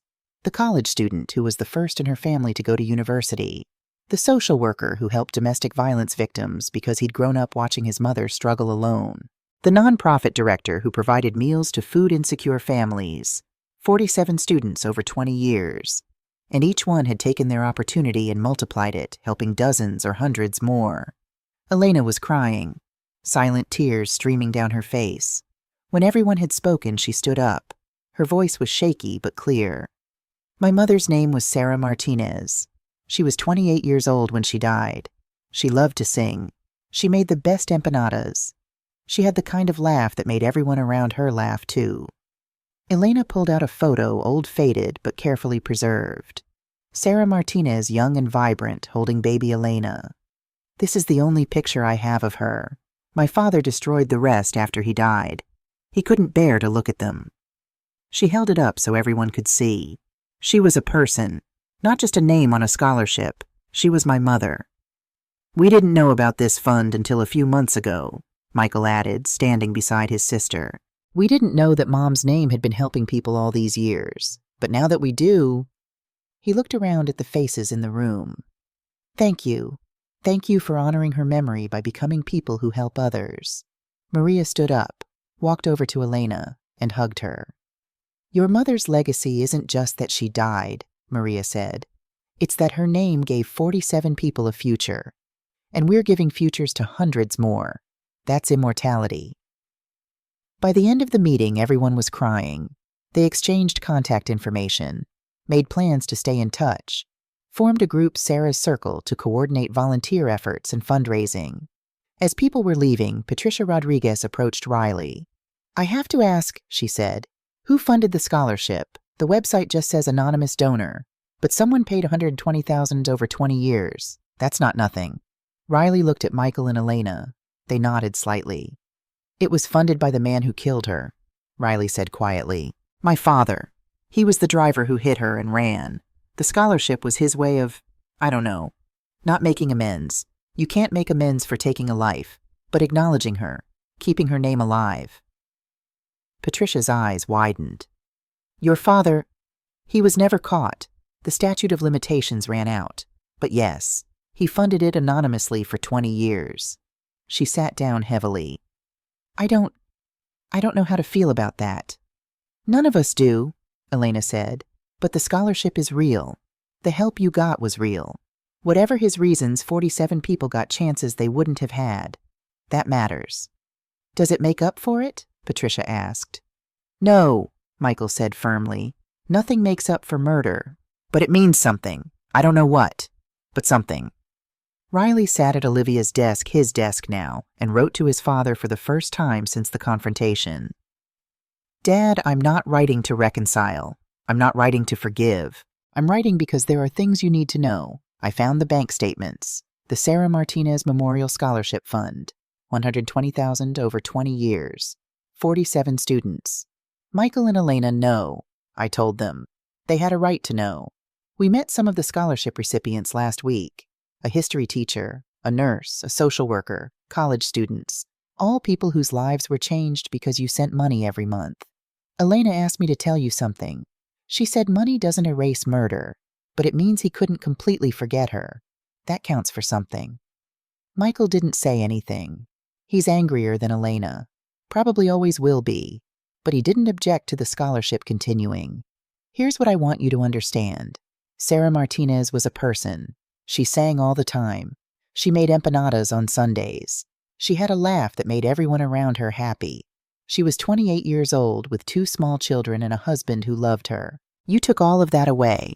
And nothing, no amount of money, no scholarships, no anonymous donations, nothing brings her back. But her name is helping people. Her legacy isn't just that she died. It's that 47 people got educations, got careers, got lives they wouldn't have had otherwise. I'm taking over the scholarship fund. I'm going to endow it with money from Olivia's estate.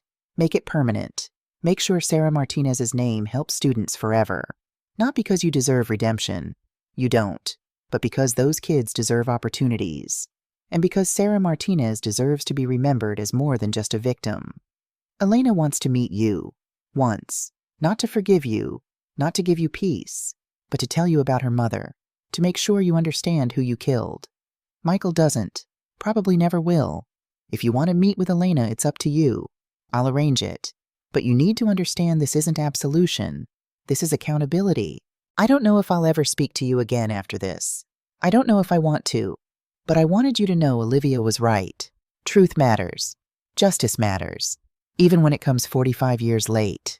Riley, he mailed the letter to his father's address in Florida. Didn't expect a response. Got one 3 days later. The letter was short. Handwritten on plain paper. The words shaky like they'd been written by someone whose hands wouldn't stop trembling. Riley, thank you for telling me about the scholarship meeting. I'm glad the recipients are doing well. That was always the hope. I'll meet with Elena. Whenever she wants. Wherever she wants. I owe her that much. More than that, but it's all I can give. Tell her I'm sorry. I know it's not enough. But tell her anyway. I'm not asking for forgiveness. Not from you, not from Michael, not from Elena. I don't deserve it. But I am asking for a chance to tell her about that night. About what happened. About the 45 years since. Not to excuse it. Just to, I don't know, bear witness to it. To her mother's life and death. Your grandmother, my mother, she would be proud of you. Of what you're doing. Of the man you've become. She always believed in truth. Even when it cost her everything. Even when it cost her me. I spent 45 years running from the truth. 45 years building a life on a lie. And all it took was one letter to bring it all down. Maybe that's justice. Maybe that's what I deserve. Tell Elena I'll meet her. Anytime. Anywhere. Your father, Rowan Riley, showed the letter to Elena. She read it 3 times, her hands shaking. I want to meet him, she said finally. Not alone. You come with me? Are you sure? No, but I need to do this. I need to look him in the eye and tell him about Mom. Make him see her as a person. Not just a mistake he made when he was drunk. Okay, I'll set it up. They met in a park in Hartford. Neutral ground. Public but private enough to talk. Riley arrived first with Elena. They sat on a bench near a playground watching children play, listening to laughter and shouts of joy. Rowan appeared at exactly 2 p.m. He looked old, older than 72 had any right to look. His hair completely white skin, papery and thin. He'd lost weight. His clothes hung on him like he'd forgotten his own size. When he saw Elena, he stopped walking, just stood there on the path 15 feet away, staring. Elena stood up, walked toward him slowly. Riley stayed on the bench. This was her moment. Mr. Drake, Elena said. Her voice was steady, but Riley could see her hands shaking. Miss Cooper, Rowan's voice cracked. Thank you for meeting me. I know you didn't have to. No, I didn't. But I needed to. They stood there awkwardly. An old man and a middle-aged woman connected by 45 years of tragedy. Should we walk? Elena suggested. They walked along the park path. Riley followed at a distance close enough to intervene if needed, far enough to give them privacy. Elena spoke first. I want to tell you about my mother. Please, I want to hear.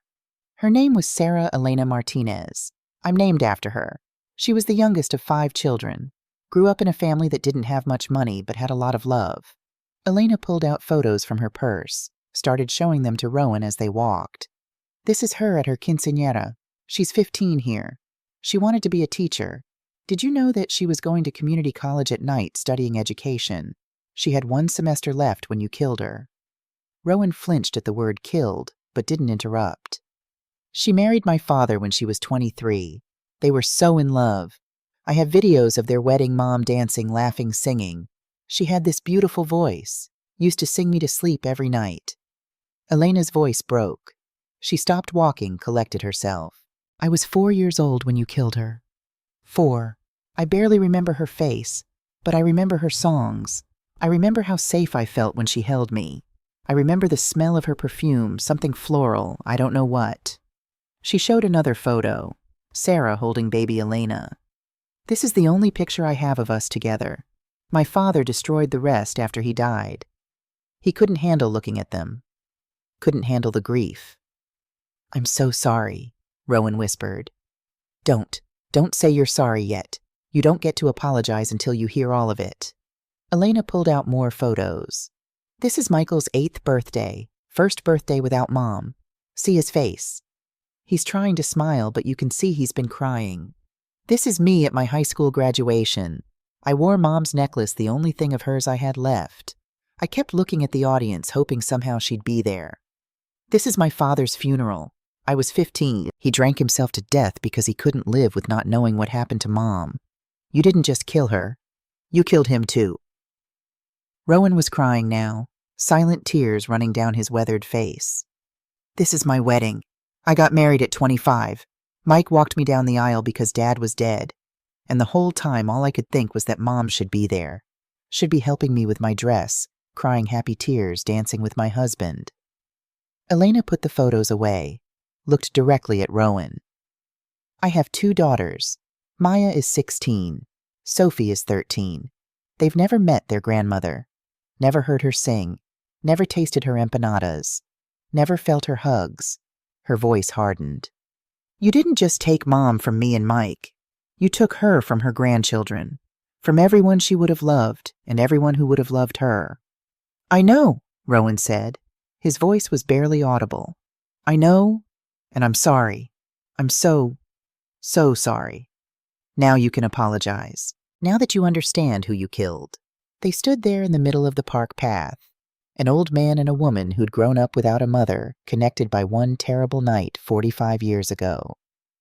I think about that night every day, Rowan said. Every single day for 45 years. I see her stepping into the crosswalk. I hear the sound of impact. I see myself driving away. He sat down on a nearby bench, suddenly looking every one of his 72 years. I was 23, drunk, stupid, terrified. I thought my life would be over if I got caught. Thought I'd go to prison, lose everything. He laughed bitterly. So I ran. And you know what, I lost everything anyway. Just took 45 years. The scholarship fund, Elena said, sitting beside him. Why did you start it? I don't know. It was 1999. Michael would have been 27. Same age I was when I realized I couldn't run forever. I was reading the paper and I saw something about college costs, about kids who couldn't afford tuition. And I thought about your mother, about how she was going to college when I killed her. He wiped his eyes. I thought maybe I could help someone else get the education she never finished. I know it doesn't make up for anything. No, it doesn't bring her back.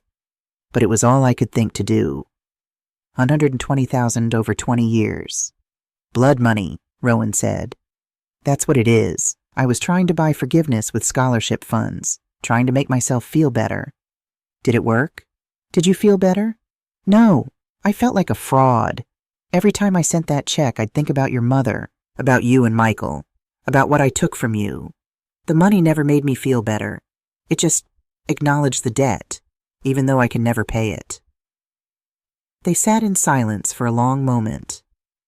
I don't forgive you, Elena said finally. I want you to know that. I will never forgive you. I understand. But I'm glad you couldn't forget her. I'm glad you kept her name alive, even if it was with blood money.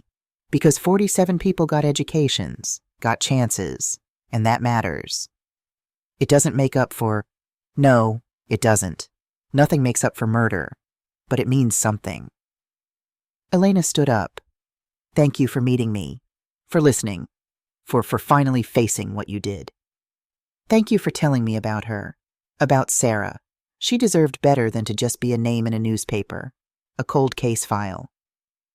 Elena started to walk away, then turned back. One more thing. If you ever tell anyone you've been forgiven, if you ever use this meeting to make yourself feel absolved, I will make sure everyone knows. This wasn't forgiveness. This was accountability. I understand. Good. She walked back to Riley. They left Rowan sitting on that bench, an old man crying in the middle of a park on a sunny afternoon. Riley established this permanent endowment using money from Olivia's estate. She hadn't had much: the house, some savings, a small life insurance policy. But it was enough. The Sarah Martinez and Olivia Brennan Memorial Scholarship Fund. Two women who'd never met, connected by tragedy and truth, now linked together in perpetuity. The press covered it. Another heartwarming update to the story that had captivated Connecticut. Local teacher creates permanent scholarship in honor of victim and truth-seeking grandmother. Riley gave an interview to the Hartford Courant. My grandmother spent 40 years keeping evidence, waiting for justice. She never gave up. And Sarah Martinez's children spent 45 years not knowing what happened to their mother. This scholarship is for both of them, for truth, for justice, for making sure something good comes from tragedy. Donations poured in. People who'd followed the story sent checks. Small amounts, mostly $20, $50, $100. But they added up. Within 3 months, the fund had enough to provide 2 full scholarships per year indefinitely. Riley invited Michael and Elena to the first scholarship award ceremony.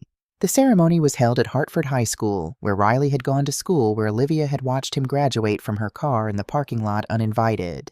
2 students were receiving scholarships: Jennifer Chen, who wanted to be a nurse, and Marcus Williams, who wanted to study criminal justice. Michael and Elena sat in the front row. Riley stood at the podium. These scholarships are named for 2 remarkable women, he began. Sarah Martinez, who was killed in a hit-and-run in 1979, leaving behind 2 young children, and Olivia Brennan, who spent 40 years seeking justice and truth. He told the story. Not all of it the recipients didn't need to know every detail, but enough. Enough to understand that truth mattered, that justice mattered, that keeping someone's name alive mattered. Elena stood up to present Jennifer's scholarship. Her hands shook as she held the certificate. My mother wanted to be a teacher, Elena said. She was 1 semester away from finishing her degree when she died. Jennifer, you're going to be a nurse. You're going to help people, heal people, maybe even save lives. My mother would be proud of that. I'm proud of that. Jennifer was crying. Thank you. I promise I'll make you proud. I'll make her proud. Michael presented Marcus's scholarship. My mother believed in justice, he said. Not revenge, justice. The kind that comes from truth, from accountability. Marcus, you're studying criminal justice. You're going to be part of making sure other families get the answers we didn't have for 45 years. That matters. Marcus stood up, shook Michael's hand. I won't let you down, sir. I promise. After the ceremony, people lingered. Students congratulated Jennifer and Marcus. Teachers talked with Michael and Elena. Riley stood to the side, watching. He felt a hand on his shoulder. Turned to see Maria Santos, the history teacher who'd received the scholarship in 2015. This is beautiful, she said. What you've done here, turning tragedy into hope. It's what Olivia would have wanted. Your grandmother? Yes. Tell me about her. So Riley did. Told her about the fence, about the gap where they'd talk for hours, about 40 years of stolen moments and secret kindnesses, about a woman who'd chosen truth over her own son and paid the price every day for 40 years. She sounds incredible, Maria said when he finished. She was. She was everything good my father wasn't. I wish I could have met her. Me too, Riley said. I wish I'd known who she really was while she was alive. Wish I could have called her grandma just once. But you knew her. That's what matters. You knew her heart. Riley smiled. Yeah, I did. Riley started a tradition. Once a month he'd visit both graves, Olivia's and Sarah's. He'd start at Olivia's.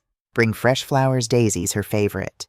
Tell her about his month, about his students, about the scholarship recipients, about the difference she'd made. "Hey, Grandma," he'd say, "I got your picture hung up in the school hallway, right next to Sarah Martinez's. They're calling you a hero." They're right. Sometimes Michael and Elena would come with him. They'd stand by Olivia's grave and thank her for keeping the truth alive.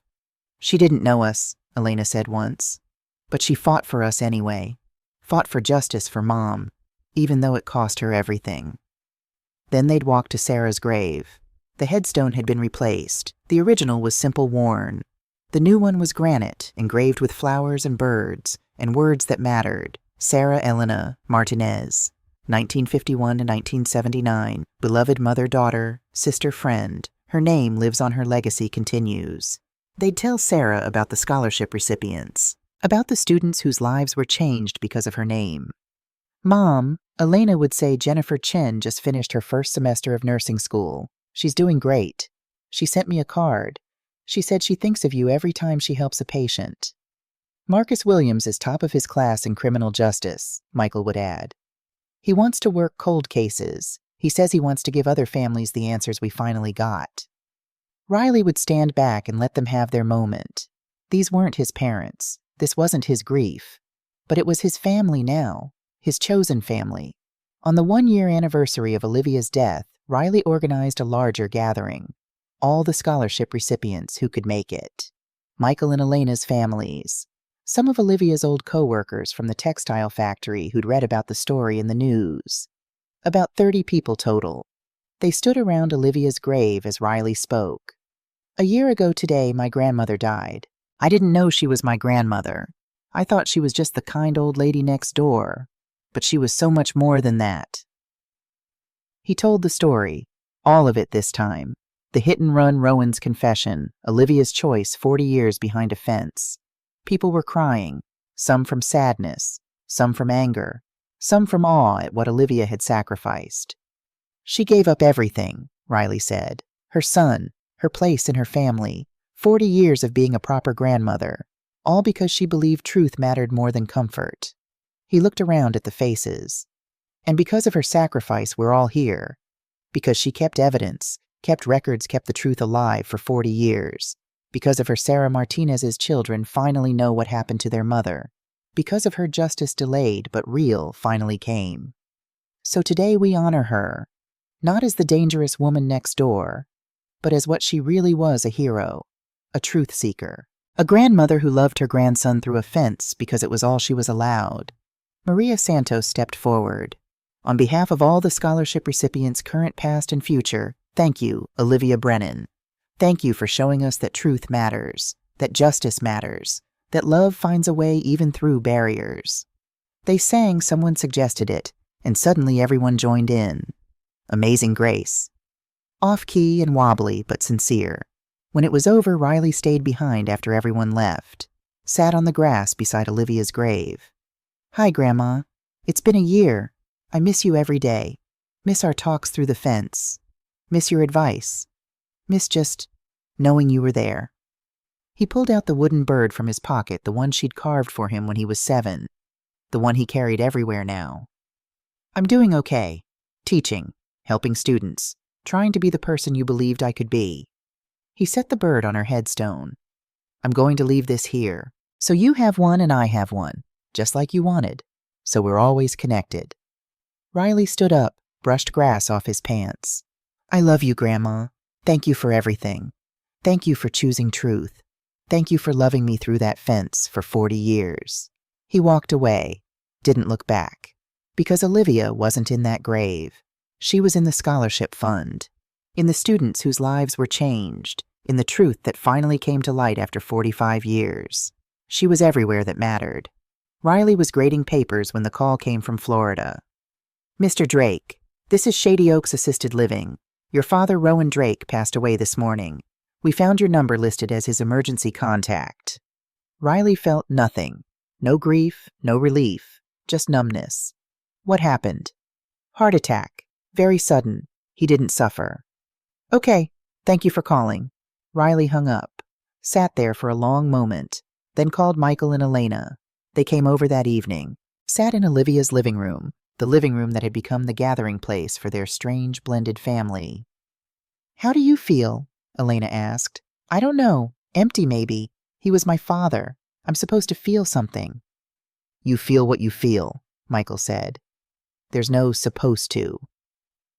The next day, a package arrived from Rowan's assisted living facility. Inside was a letter and a small wooden box. Riley opened the letter first. "Riley, if you're reading this, I'm gone. The doctor says my heart could give out any time. So I wanted to write this while I still could. Thank you for giving me the chance to meet with Elena, to hear about Sarah, to finally, after 45 years, face what I did. I don't have any right to ask for anything. But I'm going to ask anyway, tell my story. Not to excuse me, not to make me sympathetic, but as a warning. As a lesson about what happens when you choose comfort over truth. When you run instead of facing consequences. I destroyed so many lives. Sarah's, Roberto's, Michael and Elena's, my mother's, yours. All because I was too much of a coward to do the right thing. I spent 45 years running. And in the end, everything I ran from caught up with me anyway. I lost my wife, my son, my reputation, my peace. The only thing that gave me any comfort was knowing that Sarah's name was helping students. In the box, you'll find something I've kept hidden for 45 years. The necklace Sarah Martinez was wearing when I hit her. It came off in the impact. I should have left it at the scene, should have turned it over to police, but I kept it. As a reminder, as a punishment. Give it to Elena. Tell her I'm sorry it took 45 years for her to get it back. And tell her that in the end her mother won. Not in the way anyone wanted. But Sarah Martinez's name is helping people, is changing lives. And my name is synonymous with cowardice and lies. That's justice. Maybe not the justice her children deserved, but justice nonetheless. Take care of yourself, Riley. Take care of Michael and Elena. And honor your grandmother, my mother. She was the best person I ever knew, and I destroyed her. Don't be like me. Be like her, your father, Rowan Brennan Drake. With shaking hands, Riley opened the wooden box. Inside was a delicate silver necklace with a small cross pendant. Tarnished after 45 years, but still recognizable. Riley called Elena immediately. They met at Riley's house. Michael came with Elena. Riley had the necklace cleaned by a jeweler. It seemed wrong to give it to her tarnished. My father died, Riley said without preamble. Heart attack. He left this. He handed Elena the box. She opened it, stared. Her hand flew to her mouth. This is... Her voice broke. This is Mom's necklace, the one she was wearing that night. Your father kept it, Riley said quietly. He said he kept it as a reminder, as punishment. Elena lifted the necklace with trembling fingers. Dad gave this to Mom on their first anniversary. She wore it every day, every single day. She fastened it around her neck, touched the cross pendant like it was sacred. When they gave us her belongings from the hospital, the necklace wasn't there. We thought it was lost, thought someone stole it or it fell off and got thrown away. Tears streamed down her face. All these years he had it. Michael's jaw was clenched. Son of a bitch kept it like a trophy. No, Elena said. He kept it like a confession, like evidence of his guilt that he couldn't get rid of. She looked at Riley. Did he say anything else? Riley handed her the letter. She read it. Michael read over her shoulder. When they finished, Michael crumpled the letter in his fist. He doesn't get to ask for sympathy, doesn't get to make himself the victim here. He's not, Riley said. Read it again. He's asking to be a warning, to have his story told so other people don't make the same choices. Do we honor that? Elena asked. Do we tell his story the way he asked? They sat in silence, considering. Finally, Michael spoke. We tell the story, but we tell it our way. Not to excuse him, not to make him sympathetic, but to show the consequences of cowardice, to show what running costs. And to honor the people he hurt, Elena added. Mom, Olivia, you, Riley. We tell the story for them, not for him. Riley nodded. I can do that. A filmmaker from Hartford reached out. She'd been following the story, wanted to make a documentary. Riley, Michael, and Elena discussed it, finally agreed. The documentary, titled The Fence Between Us, premiered at a film festival in Connecticut 2 years after Olivia's death. It told the whole story. Interviews with Riley, Michael, Elena. footage of the fence before Riley tore it down, old photos of Sarah and Olivia, interviews with scholarship recipients. The filmmaker had even found some of Olivia's old co-workers from the textile factory. They told stories of a kind, hard-working woman who always seemed sad, who worked double shifts and took extra sewing projects, and never talked about her family. She was private, one co-worker said, but every year around March she'd be even quieter than usual. We thought maybe it was the anniversary of her husband's death. Now I know it was the anniversary of when her son killed Sarah Martinez. The documentary showed the gap in the fence, had Riley narrate some of the conversations he'd had with Olivia through that 6-inch opening. She was teaching me, Riley said in the documentary. Through that fence, she was teaching me about kindness, about justice, about truth. She was being my grandmother the only way she was allowed.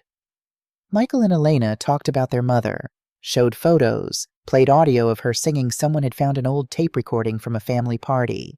"This is who my father killed," Michael said, showing a photo of Sarah laughing, holding baby Elena. Not just a victim, not just a name in a newspaper, a person, a mother, my mother. The documentary ended with footage of the scholarship ceremony. Jennifer Chen and Marcus Williams talking about their dreams. Maria Santos teaching history.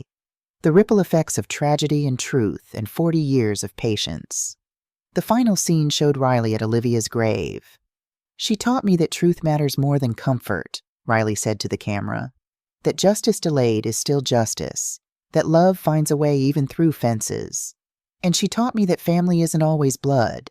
Sometimes family is the people who show up, who tell the truth, who love you through a 6-inch gap in a wooden fence for 40 years. The screen faded to black. Text appeared. "In memory of Sarah Martinez and Olivia Brennan. The Sarah Martinez and Olivia Brennan Memorial Scholarship Fund has awarded 73 scholarships to date. Rowan Drake died in 2025. He never faced criminal charges for Sarah's death. But he faced something more powerful, the truth." The documentary went viral online, sparked conversations about hit and runs, about statutes of limitations, about accountability and redemption. Some people thought Rowan's scholarship payments earned him some forgiveness. Others thought he deserved worse than public shame. Riley didn't engage with the debates. He just kept teaching, kept running the scholarship fund, kept visiting the graves once a month. The truth was out. After 45 years of lies, the truth was finally free. That was enough. 5 years after Olivia's death, Riley was still living in her house. He'd made it his own new furniture, fresh paint, his own books on the shelves. But he kept some things exactly as she'd left them. Her armchair, the wooden bird on the mantel, photos of all the places she'd traveled before her world shrank to a fence and a grandson she couldn't claim. Riley was 45 now, teaching history at Hartford High, living alone but not lonely. And then he met Sam. Sam was 10 years old, a foster kid who'd been bounced from home to home. Smart, quiet, reminded Riley of himself at that age, watchful, careful, waiting to see if adults could be trusted. Sam was placed with a foster family 3 houses down from Riley's. They met one afternoon when Sam was sitting on the curb reading a history book. "Good book?" Riley asked. Sam looked up suspicious. "Yeah. What's it about of the Civil War?" "That's my favorite period. I teach history at the high school." Sam's eyes lit up just slightly. "Really? Really? You know what the Civil War was really about, slavery?" "Yes, but also economic states' rights, decades of tension that finally exploded. History's never just about one thing. It's layers." They talked for an hour, about history, about books, about how the past shapes the future. Riley learned that Sam had been in foster care since he was 5. Parents had died in a car accident. No other family. Been in 7 different homes in 5 years. "Nobody wants to keep me," Sam said matter-of-factly, like it was a simple truth rather than a tragedy. Riley's heart broke. Over the next few months, Riley became Sam's unofficial mentor, helped with homework, lent books, taught history lessons over pizza on Friday nights. Sam's foster family was nice enough, but overwhelmed they had 4 other foster kids. Sam got lost in the shuffle. Riley started thinking about something he'd never considered before. Adoption. He talked to Michael and Elena about it. They'd become his family over the past 5 years. His sounding board. "Do you know what you're taking on?" Elena asked. "A 10-year-old with trauma. It's not easy." "I know. But I keep thinking about Olivia. about how she loved me from behind a fence because she wasn't allowed to love me properly. Sam needs someone who chooses him, who says, "I want you in my life." "Then do it," Michael said. "Give that kid what you both deserved. A family that chooses to show up." The adoption process took a year. Background checks, home studies, court hearings. But finally, on a sunny day in June, Sam officially became Sam Drake. Riley stood in the courthouse with Sam beside him, Michael and Elena behind them as witnesses, and he thought about Olivia, about how she'd wanted nothing more than to be his grandmother, to have that legal recognized relationship instead of stolen moments through a fence.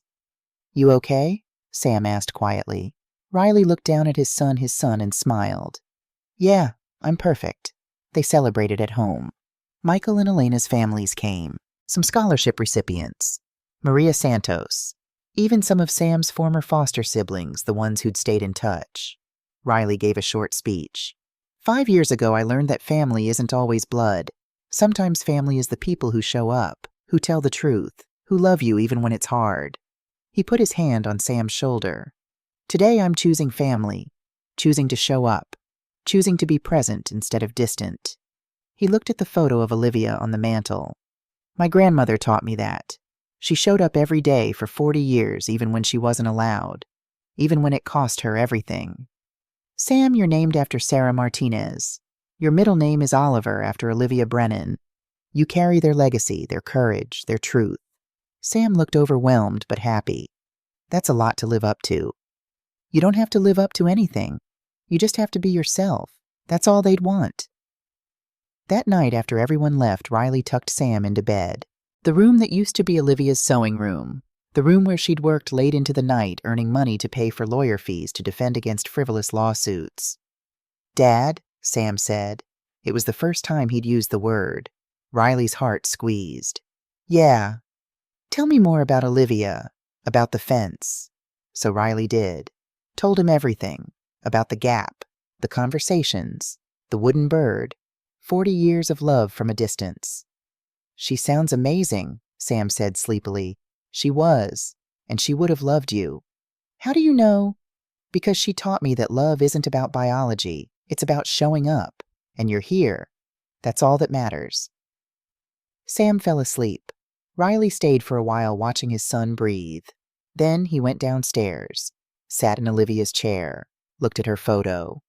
"Hey, Grandma, I did it. I chose family the way you chose me. I hope I'm doing this right." The photo didn't answer, of course, but Riley felt it anyway, a sense of peace, of rightness. The fence was gone. The secrets were out. The truth was free. And family, the family that mattered, the family built on truth and choice and showing up, was everywhere. That counted. Riley stood at the podium at Hartford High School's auditorium. Behind him, a banner read, 10th Anniversary, Sarah Martinez and Olivia Brennan Memorial Scholarship Fund. The fund had grown beyond anything Riley imagined. Corporate sponsors, individual donors, matching funds from the state. In 10 years, they'd awarded 142 scholarships, 142 students who otherwise couldn't afford college. 142 lives changed. Sam, 20 years old now, studying history at Yale, sat in the front row. Beside him, Michael and Elena, their families, the scholarship recipients who'd become teachers, nurses, lawyers, social workers, entrepreneurs. Maria Santos stood up to speak. 10 years ago, I received a scholarship that changed my life. Today, I'm a teacher with 10 years of experience. I've taught over 300 students, and I tell every single one of them about Sarah Martinez and Olivia Brennan. One by one, recipients spoke about what the scholarship meant, about the legacy of 2 women who'd never met but whose names were forever linked. Finally, Riley stood to speak. My grandmother lived next door to me for 40 years, built a fence to keep me out, to keep the truth out. But love found a way, through a 6-inch gap, through stolen moments, through 4 decades of patience. Sarah Martinez was killed 46 years ago, but her name is alive, helping students, changing lives, creating ripples that spread wider every year. This scholarship isn't just about money for college. It's about what happens when we choose truth over comfort, when we choose justice over silence, when we choose to show up, even when it's hard. Riley looked at Sam. 10 years ago, I learned I could choose family. Choose to be present. Choose to love openly instead of through fences. My grandmother taught me that. Sarah Martinez's children taught me that. And all of you? He gestured to the crowd. You teach it to me every day. So thank you. Thank you for being here. Thank you for believing that truth matters, that justice matters, that love, real love, finds a way. Even through fences. The audience stood, applauded. Some were crying. Riley stepped down from the podium. Sam hugged him. I'm proud of you, Dad, Sam said. I'm proud of you too, kid. That night, Riley and Sam visited the graves, their monthly tradition now shared. They stood at Olivia's grave first. Riley set down daisies. Sam added a new wooden bird he'd taken up carving, taught himself from books. Hey, Grandma, Riley said. We did good this year. 142 scholarships total. Your legacy is bigger than you ever imagined. Sam knelt down, traced the letters of Olivia's name. I wish I could have met her. Me too, but she's here, in the scholarship, in the lessons she taught me, in the way I'm trying to raise you. They walked to Sarah's grave. Elena had been there recently. Fresh flowers covered the headstone. Mom, Riley said softly, your name is helping people. Your legacy isn't just tragedy, it's hope. Sam placed his wooden bird on Sarah's grave too. For you and Olivia, so you're never forgotten. They walked back through the cemetery as the sun set. Father and son. Family by choice, not blood. Dad, Sam asked, do you think they'd be proud, Olivia and Sarah? Riley thought about it. Thought about 40 years of watching through a fence. About a young mother who never got to see her children grow up. About justice delayed but finally delivered. Yeah, he said. I think they would be. They got in the car, drove home to the house where Olivia had lived and loved and kept the truth alive for 40 years. The fence was long gone, but the love remained, and that Riley thought was exactly how it should be.